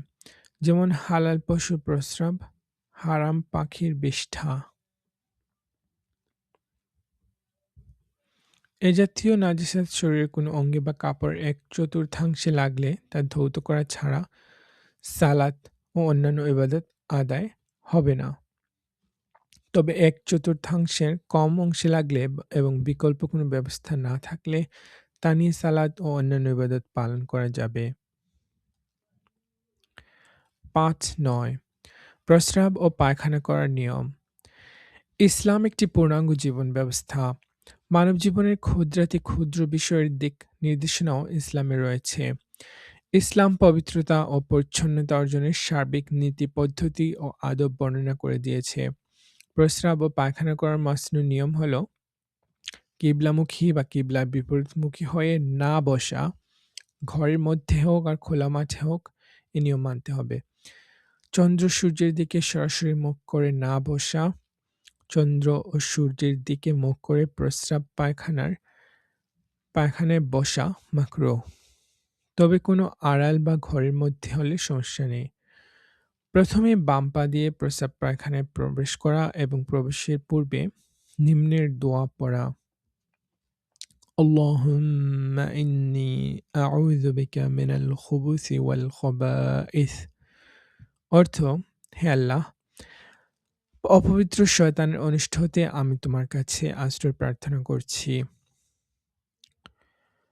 বসে প্রস্রাব পায়খানা করা, খালি মাথায় প্রস্রাব পায়খানায় না যাওয়া, ফলবান বৃক্ষের নিচে, রাস্তায়, পানিতে বা গর্তে প্রস্রাব পায়খানা না করা, প্রস্রাব পায়খানায় বসে কথা না বলা,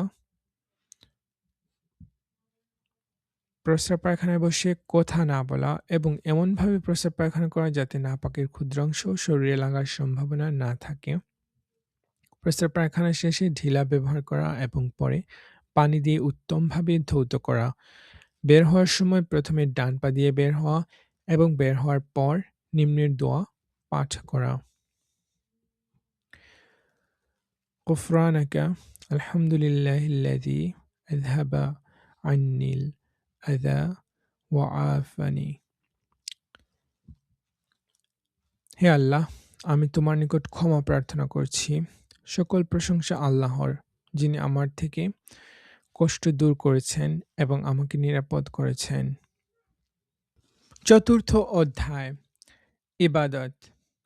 আল আল ইবাদাহ। পাঠ ১। ইবাদতের পরিচয়। ইবাদত আরবি শব্দ, এর অর্থ বন্দেগী করা, উপাসনা করা। শরীয়তের পরিভাষায় আল্লাহ ও তার রাসূল সাল্লাল্লাহু আলাইহি ওয়াসাল্লাম যে সকল কাজ করার নির্দেশ প্রদান করেছেন সেগুলো ইবাদত। মহান আল্লাহ মানব ও জিন জাতিকে তার ইবাদতের জন্য সৃষ্টি করেছেন। এ সম্পর্কে আল্লাহ তাআলা ইরশাদ করেন, আমি মানুষ এবং জিন জাতিকে একমাত্র আমার ইবাদতের জন্য সৃষ্টি করেছি। সূরা যারিয়াত ৫৬। ইবাদত বলতে শুধু সালাত, সাওম, হজ, যাকাত ইত্যাদি নির্দিষ্ট কতিপয় শরঈ আহকাম পালন নয়, বরং আল্লাহর সন্তুষ্টির উদ্দেশ্যে তার বিধিবিধানের আলোকে রাসূলুল্লাহ সাল্লাল্লাহু আলাইহি ওয়াসাল্লামের নির্দেশনা মোতাবেক জীবন পরিচালনার প্রতিটি পর্যায়ই ইবাদতের মধ্যে শামিল। মহান আল্লাহ তার বিধানমতো জীবনযাপন করার জন্য আমাদের নির্দেশ প্রদান করেছেন। সুতরাং তার বিধিবিধান অনুযায়ী আমাদের জীবন পরিচালনা করতে হবে। পাঠ ২। সালাত, আস-সালাহ। সালাতের পরিচয়। সালাত আরবি শব্দ। এটি দোয়া, দরুদ, ইস্তিগফার ও তাসবিহ অর্থে ব্যবহৃত হয়। এখানে সালাত একটি বিশেষ ইবাদতকে বোঝানো হয়েছে। ফার্সিতে একে নামাজ বলা হয়।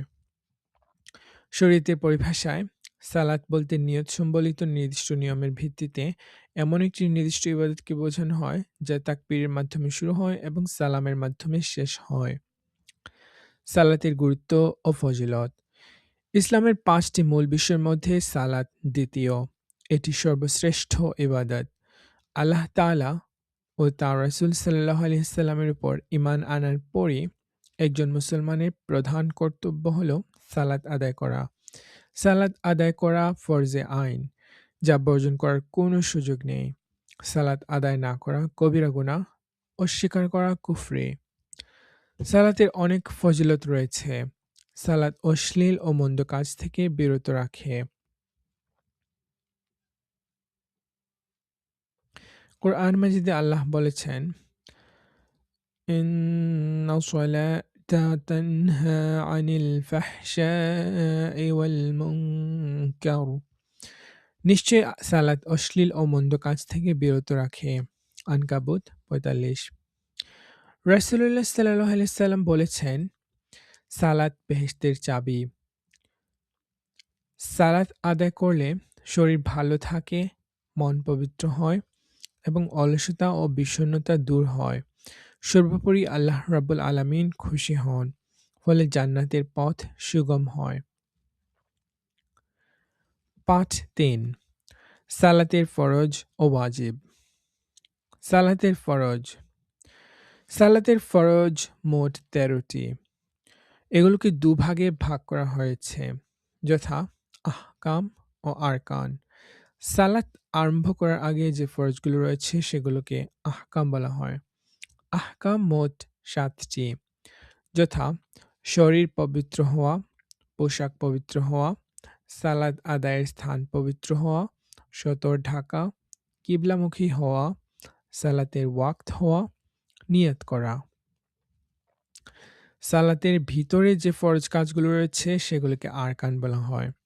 আরকান মোট ৬টি, যথা তাকবীরে তাহরিমা বলা, কিয়াম করা বা দাঁড়ানো, কিরাত তথা কোরআন মাজিদের কোন সূরা বা তার অংশবিশেষ পাঠ করা, রুকু করা, সিজদা করা, শেষ বৈঠকে তাশাহুদ পরিমাণ বসা। সালাতে উল্লেখিত ফরজ কাজসমূহ হতে কোনো একটি বাদ পড়লে সালাত হবে না। এমনকি সাহু সিজদা দিলেও সালাত শুদ্ধ হবে না। পুনরায় সালাত আদায় করতে হবে। সালাতের ওয়াজিব।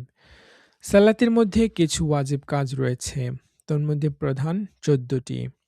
সেগুলো হলো সূরা ফাতিহা পাঠ করা। ফরজ সালাতের প্রথম ২ রাকাতে এবং অন্যান্য সালাতের প্রত্যেক রাকাতে সূরা ফাতিহার সাথে অন্য সূরা বা আয়াত মেলানো। আয়াত বড় হলে কমপক্ষে ১ আয়াত এবং ছোট হলে কমপক্ষে ৩ আয়াত পাঠ করা ওয়াজিব। সূরা ফাতিহাকে অন্য সূরার আগে পড়া। ফরজ সালাতের প্রথম ২ রাকাতকে কোরআনের অংশবিশেষ পাঠের জন্য নির্দিষ্ট করা। ফরজ কাজগুলোর তারতিব বা ধারাবাহিকতা রক্ষা করা। রুকু থেকে সোজা হয়ে দাঁড়ানো ও ২ সেজদার মধ্যে ভালোভাবে সোজা হয়ে বসা। তাদিল আরকান অর্থাৎ রুকু, সেজদা, কাওমা, জলসায় কমপক্ষে ১ তাসবিহ পরিমাণ স্থির থাকা। প্রথম বৈঠকে তাশাহুদ পাঠ পরিমাণ বসা। উভয় বৈঠকে তাশাহুদ পড়া। মাগরিব ও ইশার প্রথম ২ রাকাতে এবং ফজর, জুমা ও ২ ঈদের সালাতে ইমামের উচ্চস্বরে কোরআন পাঠ করা এবং অন্যান্য সালাতে নীরবে পড়া। বিতর সালাতের শেষ রাকাতে রুকুর আগে দোয়া কুনুত পড়া। ২ ঈদের সালাতে অতিরিক্ত তাকবীর দেওয়া। সালামের মাধ্যমে সালাত শেষ করা। ভুলে কোনো ওয়াজিব কাজ বাদ পড়লে সাহু সিজদা দেওয়া। এগুলোর কোনো একটি ছুটে গেলে সেজদায়ে সাহু ওয়াজিব হয়। সেজদায়ে সাহু হলো শেষ বৈঠকে তাশাহুদ পড়ার পর ডান দিকে সালাম ফিরিয়ে অতিরিক্ত ২টি সেজদা আদায় করা। সাহু সিজদার পর পুনরায় তাশাহুদ, দরুদ শরীফ ও দোয়া মাসুরা পড়তে হয়। পাঠ ৪ সালাত ভঙ্গের কারণ। নিম্নোক্ত কারণে সালাত ভঙ্গ হয়। সালাতরত অবস্থায় ইচ্ছায় বা অনিচ্ছায় কথা বললে, সালাতরত অবস্থায় আহ উহ ইত্যাদি শব্দ করলে বা উচ্চস্বরে কান্নাকাটি করলে, সালাতের ভেতরে অন্যের হাঁচি শুনে জবাব দিলে, দেখে দেখে কোরআন মাজিদ পাঠ করলে, কোরআন তিলাওয়াতে এমন ভুল করলে যাতে অর্থ বিগড়ে যায়, সালাতরত অবস্থায় পানাহার করলে, অন্যের সালামের জবাব দিলে, কোনো সুসংবাদ শুনে আলহামদুলিল্লাহ বা কোনো দুঃসংবাদ শুনে ইন্না লিল্লাহ বললে, সালাতরত অবস্থায় অট্টহাসি দিলে, সালাতরত অবস্থায় হাঁটাচলা করলে, সালাতরত অবস্থায় কোনো লেখা দেখে পাঠ করলে, ইচ্ছায় বা অনিচ্ছায় সালাতের কোনো ফরজ ছুটে গেলে, সালাতরত অবস্থায় অজু ভঙ্গ হয়ে গেলে, আমলে কাসির করলে। আমলে কাসির হলো সালাতের মধ্যে এমন কাজ করা যা দেখে বাইরে কেউ মনে করবে যে আদৌ লোকটি সালাত আদায় করছে না, যেমন দু হাতে কাপড় ঠিক করা, দু হাতে চুল বাঁধা ইত্যাদি। পাঠ ৫ জামাতের সাথে সালাত আদায়। জামাতে সালাত আদায়ের গুরুত্ব। ৫ ওয়াক্ত ফরজ সালাত জামাতের সাথে আদায় করা পুরুষের জন্য সুন্নতে মুআক্কাদা, যা ওয়াজিবের কাছাকাছি। ফরজ সালাত একাকী আদায়ের চেয়ে জামাতের সাথে আদায় করলে ২৭ গুণ বেশি সওয়াব পাওয়া যায়। পবিত্র কোরআনে জামাতের সাথে সালাত আদায়ের ব্যাপারে অনেক তাগিদ প্রদান করা হয়েছে। যেমন আল্লাহ তাআলা বলেন, ওয়ারকাউ মা'আর রাকিঈন, অর্থ তোমরা রুকুকারীদের সাথে রুকু আদায় করো। সূরা বাকারা ৪৩। এ আয়াত দ্বারা জামাতের সাথে সালাত আদায় করার প্রতি নির্দেশ প্রদান করা হয়েছে। জামাতে সালাত আদায়ের মধ্যে অনেক উপকারিতা রয়েছে। যেমন একাকী সালাত আদায়ের চেয়ে জামাতে আদায়ে যেমন ২৭ গুণ বেশি সওয়াব পাওয়া যায়, তেমনি একে অন্যকে দেখে নিজের আমল সংশোধন করতে পারে। একা আদায় অপেক্ষা জামাতের সাথে সালাত আদায় অনেক সহজ। জামাতে সালাত আদায়ের ফলে এলাকাবাসীর সাথে সাক্ষাৎ হয়, একে অন্যের অবস্থা সম্পর্কে খোঁজ খবর নিতে পারে। এতে সামাজিক সম্প্রীতি বৃদ্ধি পায়। পাঠ ৬ জুমার সালাত। সলাতুল জুমুআ। জুমার সালাত আদায়ের নিয়ম। আল জুমুআহ এর শাব্দিক অর্থ একত্রিত হওয়া। শুক্রবারে জোহরের সালাতের সময় জোহরের সালাতের পরিবর্তে খুতবা সহ ২ রাকাত ফরজ সালাতকে সালাতুল জুমুআহ বলা হয়। জুমার সালাতের জন্য ২ বার আজান দেওয়া হয়। জোহরের ওয়াক্ত হওয়ার পর প্রথম আজান এবং ইমাম সাহেব খুতবার জন্য মিম্বরে উঠলে ইমাম সাহেবের সামনে দ্বিতীয় আজান দেওয়া হয়। জুমার সালাতে প্রথমে খুতবার পূর্বে ৪ রাকাত কাবলাল জুমা সুন্নতে মুআক্কাদা সালাত পড়তে হয়। এরপর ইমাম সাহেব ২টি খুতবা প্রদান করেন। এরপর জুমার ২ রাকাত ফরজ জামাতের সাথে পড়তে হয়। জুমার সালাতের নিয়ত নিম্নরূপ: আমার উপর থেকে জোহরের ফরজ সালাত রহিত করার জন্য আমি জুমার ২ রাকাত ফরজ সালাত আল্লাহর উদ্দেশ্যে কিবলামুখী হয়ে এই ইমামের পিছনে আদায় করার নিয়ত করছি। আল্লাহু আকবার। জুমার ফরজ সালাতের শেষে বাদাল জুমা নামে ৪ রাকাত সালাত পড়তে হয়। এই সালাত পড়া সুন্নতে মুআক্কাদা। এরপরে আরো ২ রাকাত সালাত পড়া মুস্তাহাব। এই সালাতকে সুন্নাতুল ওয়াক্ত সালাত বলে। পাঠ ৭ ২ ঈদের সালাত। সালাতুল ঈদাইন। ঈদুন ঈদ শব্দের অর্থ খুশি, আর ঈদাইন অর্থ ২ ঈদ। মুসলমানদের খুশি ও আনন্দের জন্য মহান আল্লাহ বছরে ২টি দিন নির্ধারণ করেছেন। একটি ঈদুল ফিতর, যা রমজান মাসের শেষে শাওয়াল মাসের প্রথম তারিখে উদযাপিত হয়। অপরটি ঈদুল আজহা বা কোরবানির ঈদ, যা জিলহজ মাসের ১০ তারিখে উদযাপিত হয়। এই দুদিনে জামাতের সাথে যে ২ রাকাত ওয়াজিব সালাত আদায় করতে হয় তাকে সলাতুল ঈদাইন বা ২ ঈদের সালাত বলা হয়। ঈদুল ফিতর ও ঈদুল আজহার সালাত ২ রাকাত করে পড়তে হয়। এটি অন্যান্য সালাতের মতো, তবে প্রতি রাকাতে ৩টি করে ৬টি অতিরিক্ত তাকবীর বলা ওয়াজিব। প্রথম রাকাতে সানা পড়ার পর ৩টি তাকবীর এবং দ্বিতীয় রাকাতে কিরাতের পর রুকুতে যাওয়ার পূর্বে আরও ৩টি তাকবীর বলতে হয়। ঈদুল ফিতরের সালাতের নিয়ত নিম্নরূপ: আমি কিবলামুখী হয়ে এই ইমামের পেছনে আল্লাহ তাআলার উদ্দেশ্যে ঈদুল ফিতরের ২ রাকাত ওয়াজিব সালাত ৬ তাকবীরের সাথে আদায় করার নিয়ত করছি। আল্লাহু আকবার। ঈদুল আজহার সালাতের নিয়ত ঈদুল ফিতরের সালাতের নিয়তের অনুরূপ, তবে কেবলমাত্র ঈদুল ফিতর এর স্থলে ঈদুল আযহা পড়তে হবে। পাঠ ৮ বিতরের সালাত। সলাতুল ওয়িতর। বিতর সালাতের নিয়ম। ওয়িতরন বা বিতর শব্দের আবিধানিক অর্থ বেজোড়। এশার সালাতের শেষে ৩ রাকাত ওয়াজিব সালাতকে সালাতুল ওয়িতর বা বিতরের সালাত বলা হয়। এশার সালাতের পর থেকে সুবহে সাদিকের পূর্ব পর্যন্ত এই সালাতের ওয়াক্ত বা সময় বহাল থাকে। এ সালাতের শেষ রাকাতে অন্য সালাতের মতো সূরা ফাতিহার সাথে অন্য সূরা পাঠ করতে হয়। এরপর তাকরিবে তাহরিমার মতো আল্লাহু আকবার বলে উভয় হাত কান পর্যন্ত উঠিয়ে আবার হাত বেঁধে দোয়া কুনুত পড়তে হয়। অতঃপর আল্লাহু আকবার বলে রুকুতে যেতে হয় এবং যথানিয়মে সালাত শেষ করতে হয়। বিতর সালাত আদায় করা ওয়াজিব। এ সালাতের মধ্যে দোয়া কুনুত পড়া ওয়াজিব। কোনো কারণে বিতর সালাত যথাসময়ে আদায় না করতে পারলে পরে কাজা করতে হবে।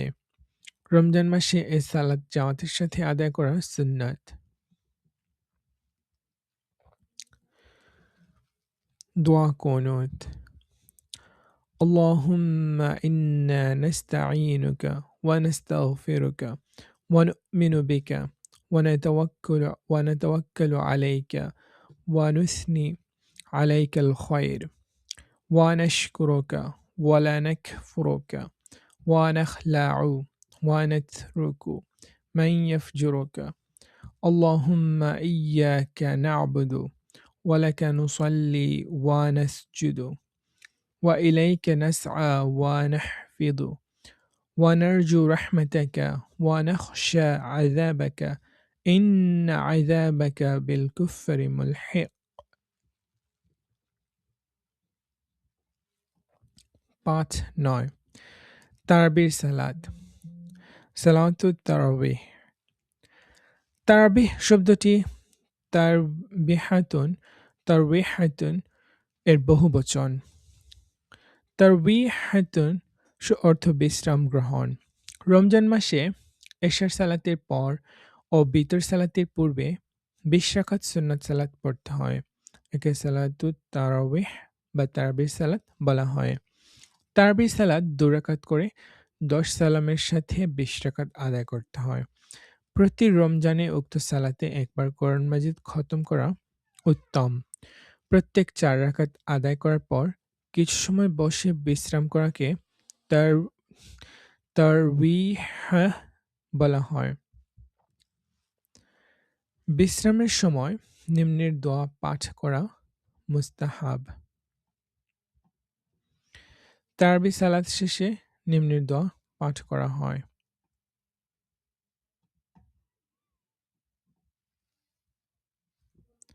পাঠ ১০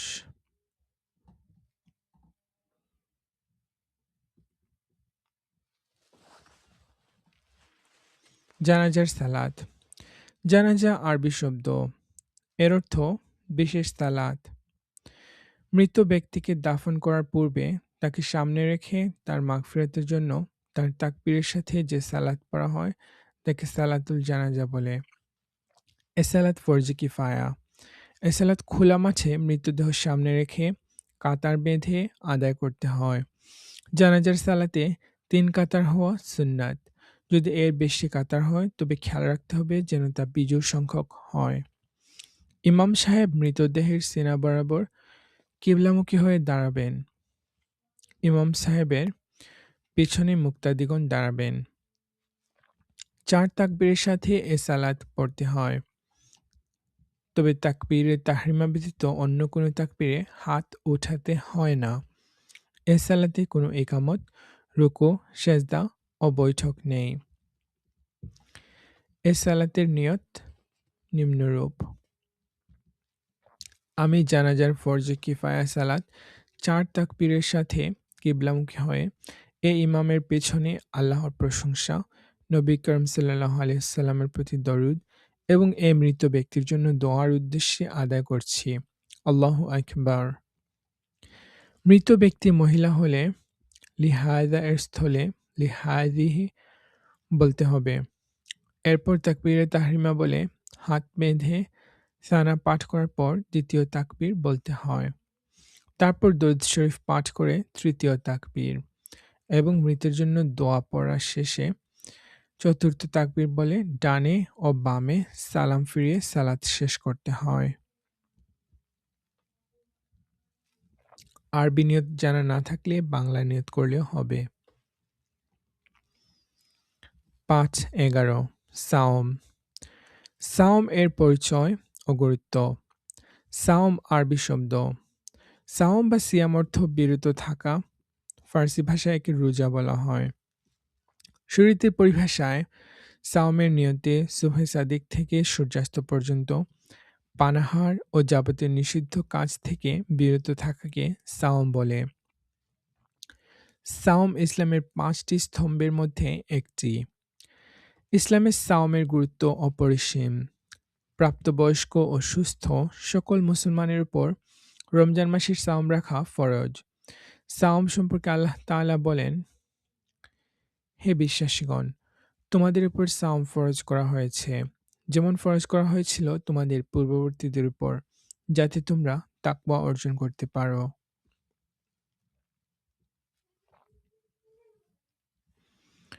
সাওম পালনকারীদের প্রতিদান পরকালে আল্লাহ নিজে প্রদান করবেন। হাদিসে কুদসিতে আছে, মহান আল্লাহ বলেন, সাওম আমার জন্য এবং আমি এর প্রতিদান দিব, অথবা আমি এর প্রতিদান। বুখারী।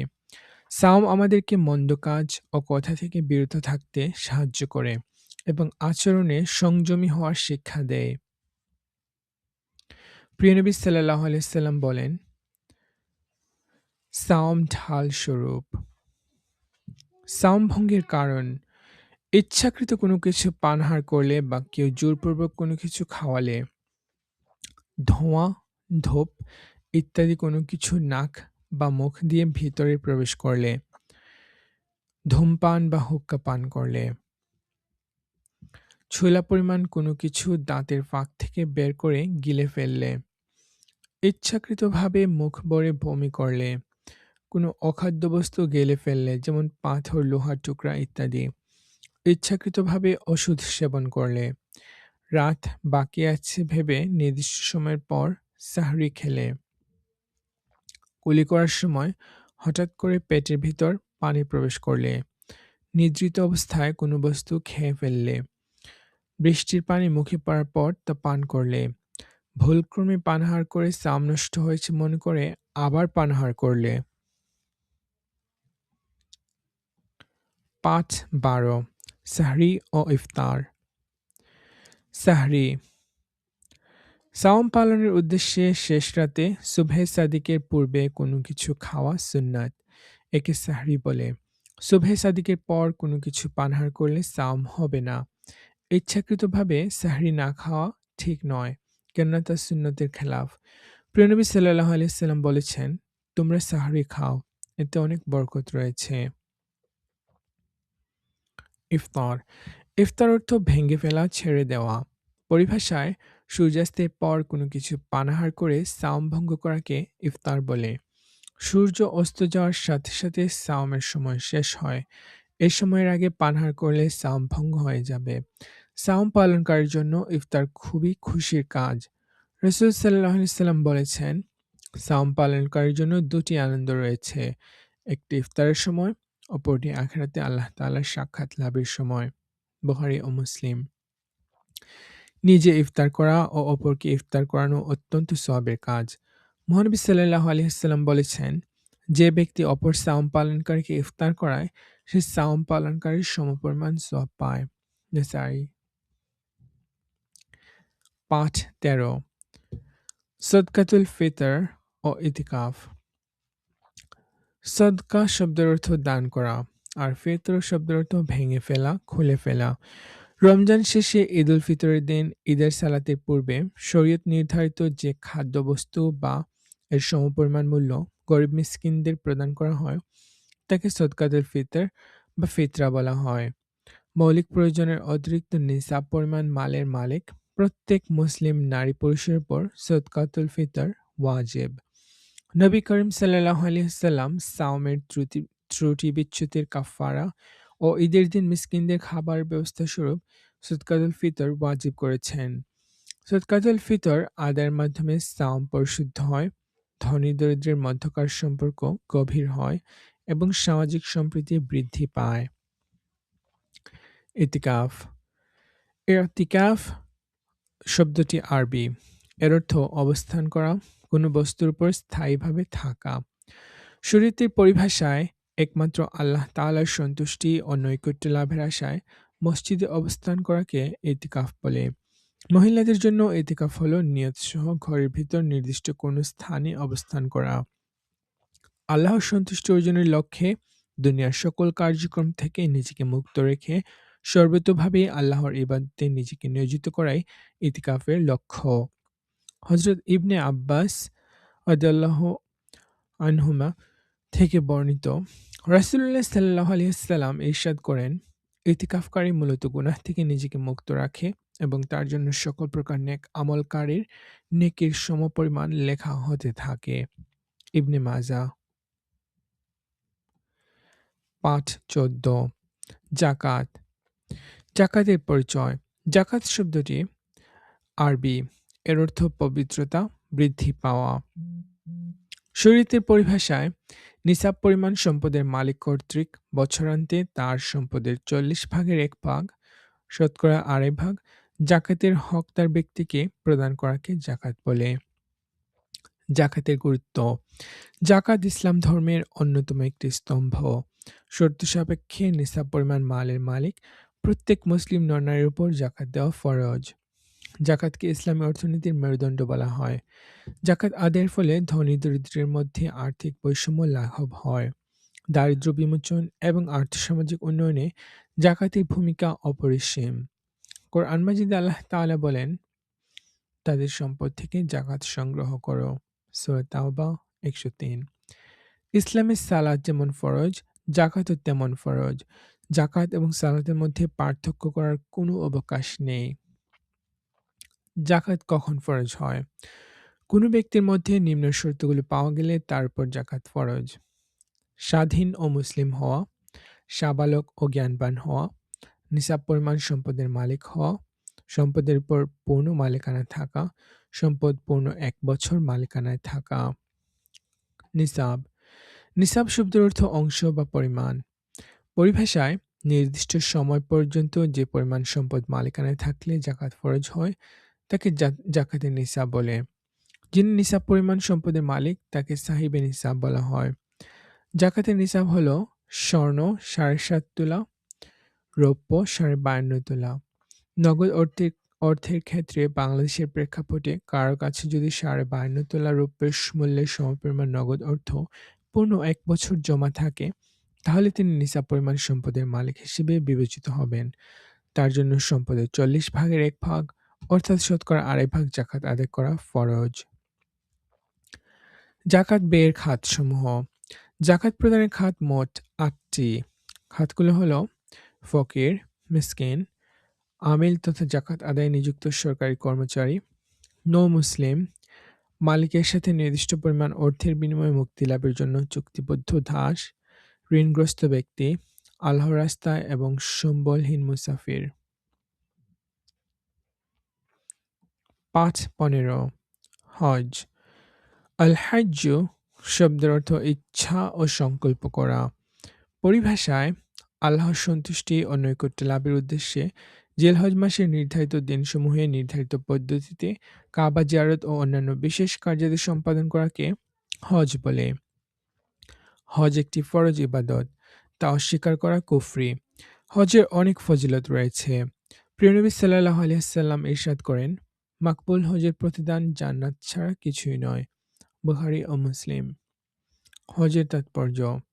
হজ আখিরাত বা পরকালের সফরের এক বিশেষ নিদর্শন। দুনিয়া থেকে বিদায়ের সময় মানুষ যেভাবে বাড়িঘর, আত্মীয়-স্বজন, ধন-সম্পদ সবকিছু ছেড়ে যায়, ঠিক সেভাবে হজের উদ্দেশ্যে সফরকালেও মানুষ বাড়িঘর, আত্মীয়-স্বজন, ধন-সম্পদ সবকিছু ছেড়ে যায়। হজ আল্লাহর প্রতি ইশক ও মহব্বত প্রকাশের অন্যতম মাধ্যম। হজ বিশ্ব মুসলিম সম্মেলন। হজ ব্যক্তিগত আমল হলেও সামাজিক, রাজনৈতিক এবং আন্তর্জাতিক ক্ষেত্রে এর বিরাট গুরুত্ব রয়েছে। তাই হজ বিশ্ব মুসলিম সম্মেলন হিসেবে পরিচিত। যাদের উপর হজ ফরজ। আর্থিক ও শারীরিক দিক থেকে সামর্থ্যবান ব্যক্তির উপর জীবনে একবার হজ আদায় করা ফরজ। হজ ফরজ হওয়ার জন্য কয়েকটি শর্ত রয়েছে। সেগুলো হলো মুসলমান হওয়া, প্রাপ্তবয়স্ক হওয়া, সুস্থ মস্তিষ্ক সম্পন্ন হওয়া, স্বাধীন হওয়া, হজ পালনের দৈহিক সুস্থতা ও আর্থিক সঙ্গতি থাকা, হজের সময় হওয়া, যাতায়াতের পথ নিরাপদ হওয়া, দৃষ্টিবান হওয়া, মহিলাদের সাথে স্বামী অথবা মাহরাম পুরুষ থাকা। হজের ফরজ। হজের ফরজ 3টি, যথা ইহরাম বাঁধা, আরাফাতে অবস্থান করা, বায়তুল্লাহর তাওয়াফে জিয়ারত করা। হজের ওয়াজিব। হজের ওয়াজিব 5টি, যথা মুজদালিফায় অবস্থান করা, সাফা মারওয়ায় সাই করা, জামরায় কঙ্কর নিক্ষেপ করা, মাথার চুল হলক বা কসর করা, তাওয়াফে সদর বা বিদায়ী তাওয়াফ করা। আখলাক ও দোয়া। পঞ্চম অধ্যায় আখলাক। 5.1 আখলাকে হাসানা। আখলাক শব্দটি খুলুকুন শব্দের বহুবচন। এর অর্থ স্বভাব, চরিত্র। মানুষের দৈনন্দিন জীবনের কাজকর্ম ও আচার ব্যবহারের মাধ্যমে যে স্বভাব বা চরিত্র প্রকাশ পায় তার সমষ্টিকে আখলাক বলা হয়। আর ইসলামের দৃষ্টিতে মানব চরিত্রের সুন্দর, নির্মল, প্রশংসনীয় এবং মহৎ গুণসমূহকে আখলাকে হাসানা বা উত্তম চরিত্র বলা হয়। আখলাকে হাসানা মানব জীবনের এক অপরিহার্য বিষয়। হাদিস শরীফে আছে, রাসূল সাল্লাল্লাহু আলাইহি ওয়াসাল্লাম বলেছেন, তোমাদের মধ্যে সে ব্যক্তি উত্তম যার চরিত্র সর্বোৎকৃষ্ট। তিরমিজি। আমাদের প্রিয় নবী সাল্লাল্লাহু আলাইহি ওয়াসাল্লাম ছিলেন সর্বোৎকৃষ্ট চরিত্রের অধিকারী। তার জীবনে রয়েছে আমাদের জন্য উত্তম আদর্শ। কোরআন মাজিদে ইরশাদ হয়েছে, নিশ্চয়ই তোমাদের জন্য আল্লাহ রাসূলের মধ্যে রয়েছে উত্তম আদর্শ। সূরা আহজাব আয়াত ২১। তাকওয়া বা খোদাভীরুতা, সততা, আমানতদারি, অঙ্গীকার পালন, সবর, ন্যায়পরায়ণতা, পরোপকার, দেশপ্রেম, খেদমতে খালক বা সৃষ্টির সেবা, সকল মানুষের প্রতি ভালোবাসা ও মমত্ববোধ এবং বড়দের প্রতি শ্রদ্ধা ও ছোটদের প্রতি স্নেহ করাও আখলাকে হাসানার অন্তর্ভুক্ত। ৫.২ আত্মশুদ্ধি। তাজকিয়া আরবি শব্দ। এর অর্থ পবিত্রকরণ, আত্মশুদ্ধি।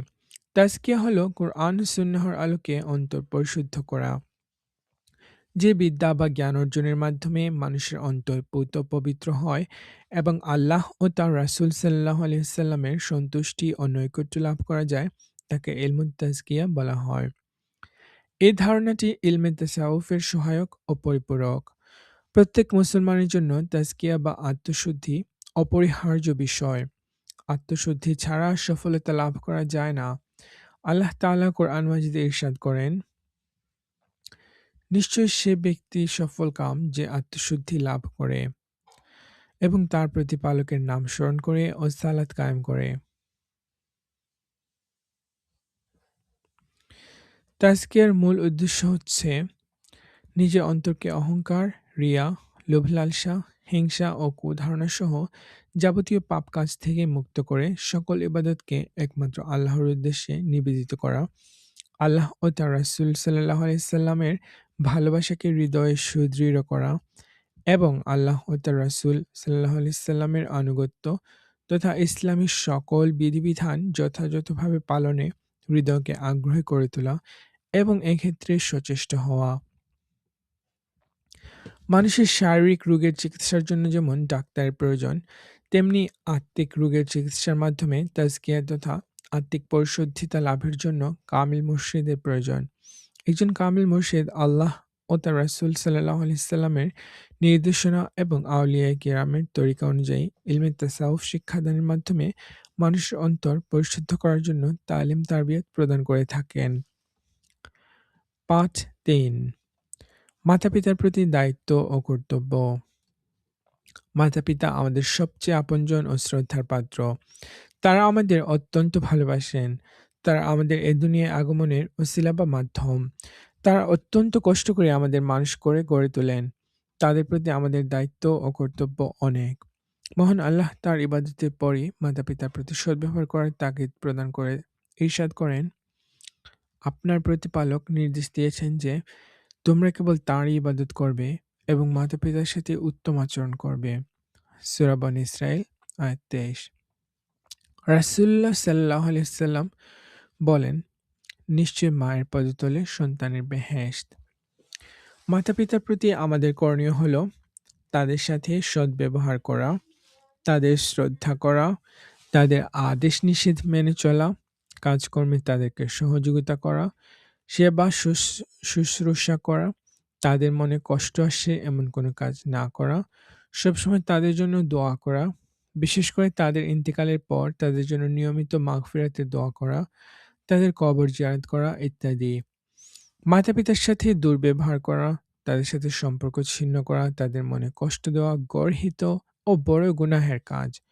যারা মাতা-পিতার অবাধ্য হয় তাদের গুনাহ আল্লাহ ক্ষমা করেন না। তিনি দুনিয়াতেই তাদেরকে শাস্তি দিয়ে থাকেন। পরকালেও রয়েছে তাদের জন্য ভয়ানক শাস্তি।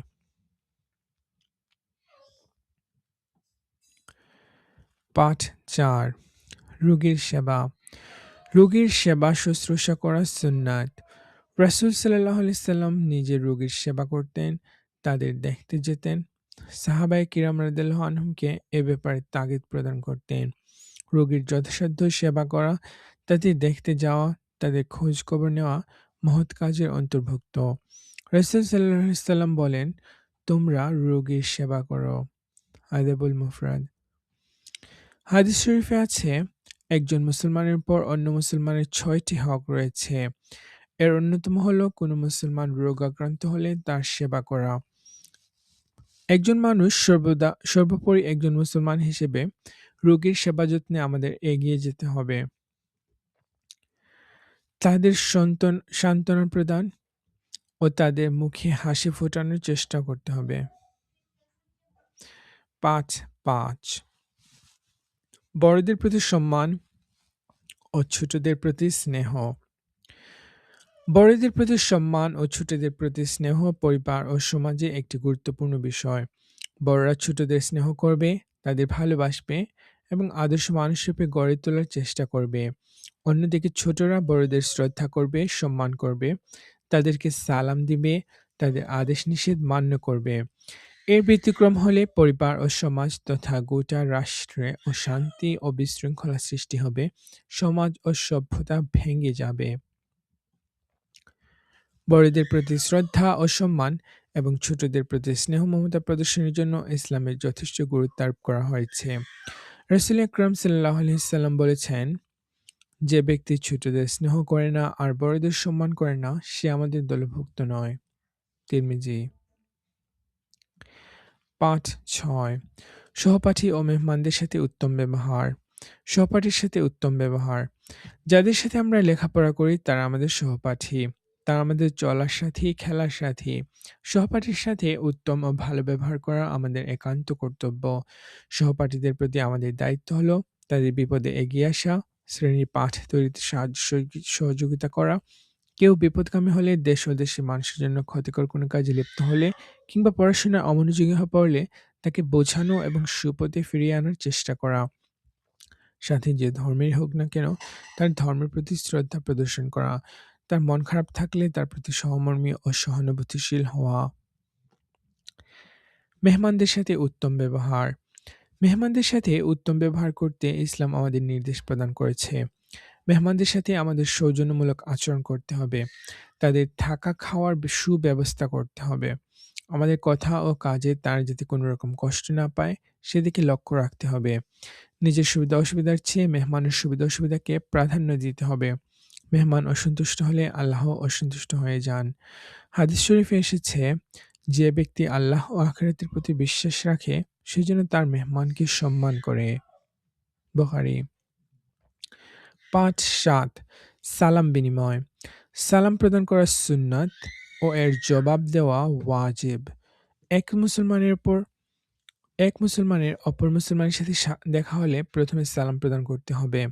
রাসূল আকরাম সাল্লাল্লাহু আলাইহি সাল্লাম বলেন, যখন তোমাদের কেউ তার অপর মুসলিম ভাইয়ের সাথে সাক্ষাৎ করে তখন সে যেন সালাম দেয়। আল আদাবুল মুফরাদ। যে আগে সালাম দিবে সে বেশি সওয়াব পাবে। তাই অন্যের কাছ থেকে সালাম পাওয়ার অপেক্ষা না করে আগে সালাম দেওয়ার অভ্যাস করতে হবে। হযরত আনাস রাদিয়াল্লাহু আনহু বলেন, আমি ১০ বছর রাসূলুল্লাহ সাল্লাল্লাহু আলাইহি ওয়াসাল্লামের খেদমত করেছি, কিন্তু শত চেষ্টা করেও তার আগে কোনোদিনই সালাম দিতে পারিনি। সালাম দেওয়ার আদব হলো, ছোটরা বড়দের সালাম দিবে, যে হেঁটে আসছে সে দাঁড়িয়ে থাকা ব্যক্তিকে সালাম দিবে, দাঁড়ানো ব্যক্তি বসা ব্যক্তিকে সালাম দিবে, ছেলেমেয়েরা পিতামাতাকে, শিক্ষার্থীরা শিক্ষককে সালাম দিবে, কম সংখ্যক লোক বেশ সংখ্যক লোককে সালাম দিবে। শিক্ষা দেওয়ার জন্য বড়রাও ছোটদের আগে সালাম দিতে পারেন। রাসূলুল্লাহ সাল্লাল্লাহু আলাইহি সাল্লাম সাহাবাদের আগে সালাম দিতেন। সালাম ও সালামের জবাব।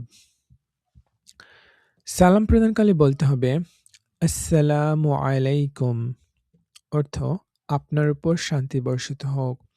সালামের জবাবে বলতে হবে, ওয়া আলাইকুমুস সালাম, অর্থ আপনার উপর শান্তি বর্ষিত হোক।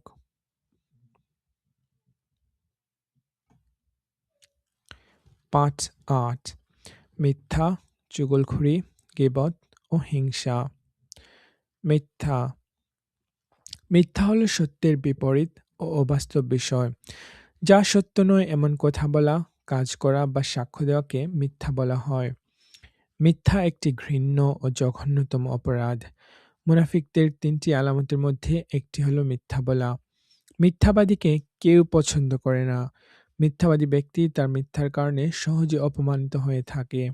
সে বিপদে পড়লে কেউ তার সাহায্যে এগিয়ে আসে না। সে সত্য বললেও মানুষ তাকে অবিশ্বাস করে। মিথ্যা থেকে সকল অপকর্মের সূচনা হয়। তাই বলা হয়, মিথ্যা সকল পাপের মূল। মহান আল্লাহ মিথ্যা থেকে বেঁচে থাকার নির্দেশ দিয়ে ইরশাদ করেন, এবং তোমরা মিথ্যা বলা থেকে বিরত থাকো। সূরা হজ ৩০। চুগলখড়ি, ঝগড়া বিবাদ কিংবা মনোমালিন্য সৃষ্টির উদ্দেশ্যে একজনের কথা অন্যের কাছে লাগানোকে ইসলামের পরিভাষায় আন-নামিমাহ বা চুগলখড়ি বলে। চুগলখড়ি হারাম ও কবিরা গুনাহ। কোরআন মাজিদে আল্লাহ তাআলা ইরশাদ করেন, সে ব্যক্তির অনুসরণ করো না যে কথায় কথায় শপথ করে, যে লাঞ্ছিত, যে অসাক্ষাতে নিন্দা করে, যে একজনের কথা অন্যজনের কাছে লাগায়। সূরা কালাম ১০-১১। রাসূলুল্লাহ সাল্লাল্লাহু আলাইহি সাল্লাম বলেন, চুগলখোর জান্নাতে প্রবেশ করতে পারবে না। বুখারী ও মুসলিম। গীবত, গীবত আরবি শব্দ। এর অর্থ হলো পরনিন্দা করা, পরচর্চা করা। পরিভাষায় কারো অনুপস্থিতিতে তার এমন দুষ্বর্ণনা করা যা তার মধ্যে বিদ্যমান রয়েছে এবং সে তা শুনলে মনে কষ্ট পাবে। গীবত একটি সামাজিক ব্যাধি। গীবত করার ফলে সমাজে ঝগড়া বিবাদের সৃষ্টি হয়। কোরআন মাজিদে গীবত করাকে নিষেধ করা হয়েছে এবং একে মৃত ভাইয়ের গোশত খাওয়ার নামান্তর বলে উল্লেখ করা হয়েছে। গীবত করা ও গীবত শোনা উভয়টিই গীবতের মধ্যে শামিল।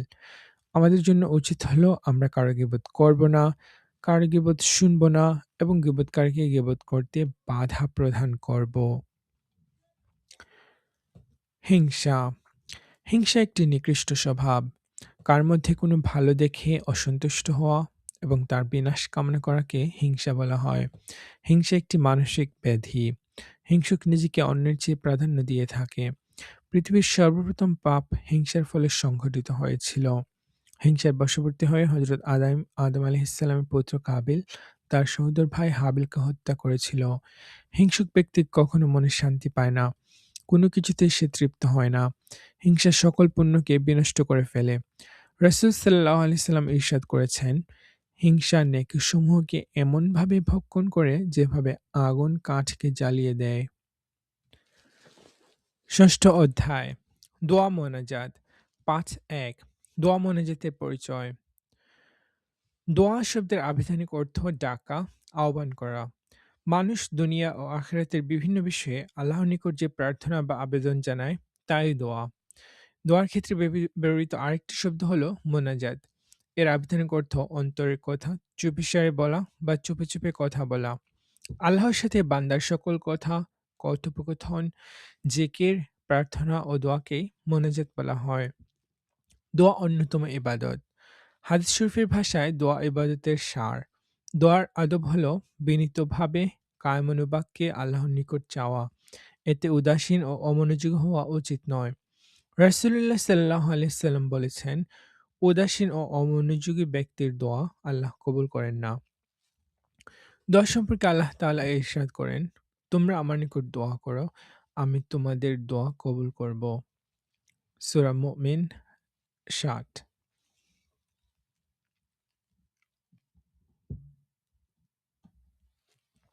পাঠ ২। মোনাজাতমূলক দোয়া। মোনাজাতের জন্য কোরআন মাজিদ হতে ২টি দোয়া। হে আমাদের প্রতিপালক, যদি আমরা ভুলে যাই অথবা ভুল করি, তবে তুমি আমাদেরকে পাকড়াও করো না। হে আমাদের প্রতিপালক, আমাদের পূর্ববর্তীদের উপর যেমন গুরুদায়িত্ব অর্পণ করেছিলে, আমাদের উপর তেমন দায়িত্ব অর্পণ করো না। হে আমাদের প্রতিপালক, এমন ভার আমাদের উপর অর্পণ করো না, যা বহন করার শক্তি আমাদের নেই। আমাদের পাপ মোচন করো, আমাদেরকে ক্ষমা করো, আমাদের প্রতি দয়া করো। তুমিই আমাদের অভিভাবক। সুতরাং কাফির সম্প্রদায়ের বিরুদ্ধে আমাদেরকে বিজয়ী করো। সূরা বাকারা ২৮৬। হে আমাদের প্রতিপালক, সরল পথ প্রদর্শনের পর তুমি আমাদের অন্তরকে বক্র করো না এবং তোমার পক্ষ থেকে আমাদের রহমত দান করো। নিশ্চয়ই তুমি মহান দাতা। সূরা আলে ইমরান 8। পাঠ ৩ যানবাহনে আরোহণের দোয়া। স্থলপথে যানবাহনে আরোহণের সময় পড়ার দোয়া। পবিত্র তিনি, যিনি একে আমাদের বশীভূত করে দিয়েছেন, যদিও আমরা একে বশীভূত করতে সমর্থ ছিলাম না, আর আমরা আমাদের প্রতিপালকের দিকে অবশ্যই প্রত্যাবর্তন করব। সূরা যুখরুফ ১৩। নৌপথে নৌকা, জাহাজ, লঞ্চ ও সাঁকোতে আরোহণের সময় পড়ার দোয়া। আল্লাহর নামে এর গতি ও স্থিতি। নিশ্চয় আমার প্রতিপালক অত্যন্ত ক্ষমাশীল ও পরম দয়ালু। সূরা হুদ ৪১। পাঠ ৪ সকাল সন্ধ্যায় যে দোয়া পড়তে হয়। হাদিস শরীফে বর্ণিত আছে, যে ব্যক্তি প্রত্যহ সকাল ও সন্ধ্যায় নিম্নোক্ত দোয়া ৩ বার করে পাঠ করবে, কোনো কিছু তার ক্ষতি করতে পারবে না। আল্লাহ তাআলার নামে, যার নামের সাথে নভমণ্ডল ও ভূমণ্ডলের কোনো বস্তুই ক্ষতি করতে পারে না। তিনি সর্বশ্রোতা ও সর্বজ্ঞ। তিরমিজি। হাদিস শরীফে প্রত্যহ সকাল ও সন্ধ্যায় নিম্নোক্ত দোয়া ৩ বার করে পাঠ করার গুরুত্ব উল্লেখ আছে। আমি আল্লাহকে প্রতিপালক হিসেবে, ইসলামকে দ্বীন হিসেবে এবং মুহাম্মদ সাল্লাল্লাহু আলাইহি ওয়াসাল্লামকে নবী ও রাসূল হিসেবে পেয়ে সন্তুষ্ট হয়েছি। নেসাঈ। হাদিস শরীফে প্রত্যহ ফজর ও মাগরিবের সালাতের পর নিম্নোক্ত দোয়া ১০ বার করে পাঠ করার গুরুত্ব উল্লেখ আছে। আল্লাহ ছাড়া কোনো ইলাহ নেই। তিনি একক, তার কোনো শরিক নেই। সকল রাজত্ব তাঁরই এবং সকল প্রশংসা তাঁরই। তিনি জীবন ও মৃত্যু দান করেন। তিনি সকল বিষয়ের উপর সর্বশক্তিমান। ইবনে হিব্বান। পাঠ ৫ বিপদ-আপদ ও দুশ্চিন্তা দূর হওয়ার দোয়া। বিপদ-আপদের সময় নিচের দোয়াটি পড়তে হয়। লা ইলাহা ইল্লা আনতা সুবহানাকা ইন্নী কুনতু মিনাজ জালিমিন। হে আল্লাহ, তুমি ছাড়া কোনো ইলাহ নেই।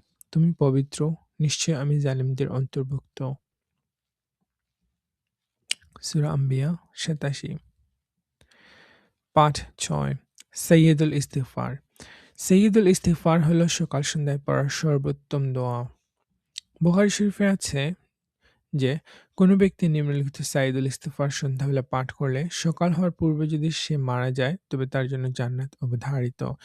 আর সকালবেলা পাঠ করলে সন্ধ্যা হওয়ার পূর্বে মৃত্যুবরণ করলে তার জন্য জান্নাত অবধারিত। হে আল্লাহ, তুমি আমার প্রতিপালক। তুমি ছাড়া কোনো ইলাহ নেই। তুমি আমাকে সৃষ্টি করেছ। আমি তোমার বান্দা। আমি সাধ্যানুযায়ী অবিচল আছি তোমার সাথে কৃত অঙ্গীকার ও প্রতিশ্রুতির উপর। আমার কৃতকর্মের অশুভ পরিণাম থেকে তোমার কাছে আশ্রয় প্রার্থনা করছি। আমি স্বীকার করছি তোমার পক্ষ থেকে আমার প্রতি প্রদত্ত নিয়ামতসমূহ এবং স্বীকার করছি আমার অপরাধ, তাই আমাকে ক্ষমা করো। নিশ্চয়ই তুমি ছাড়া কেউ অপরাধ ক্ষমা করতে পারে না। বুখারী।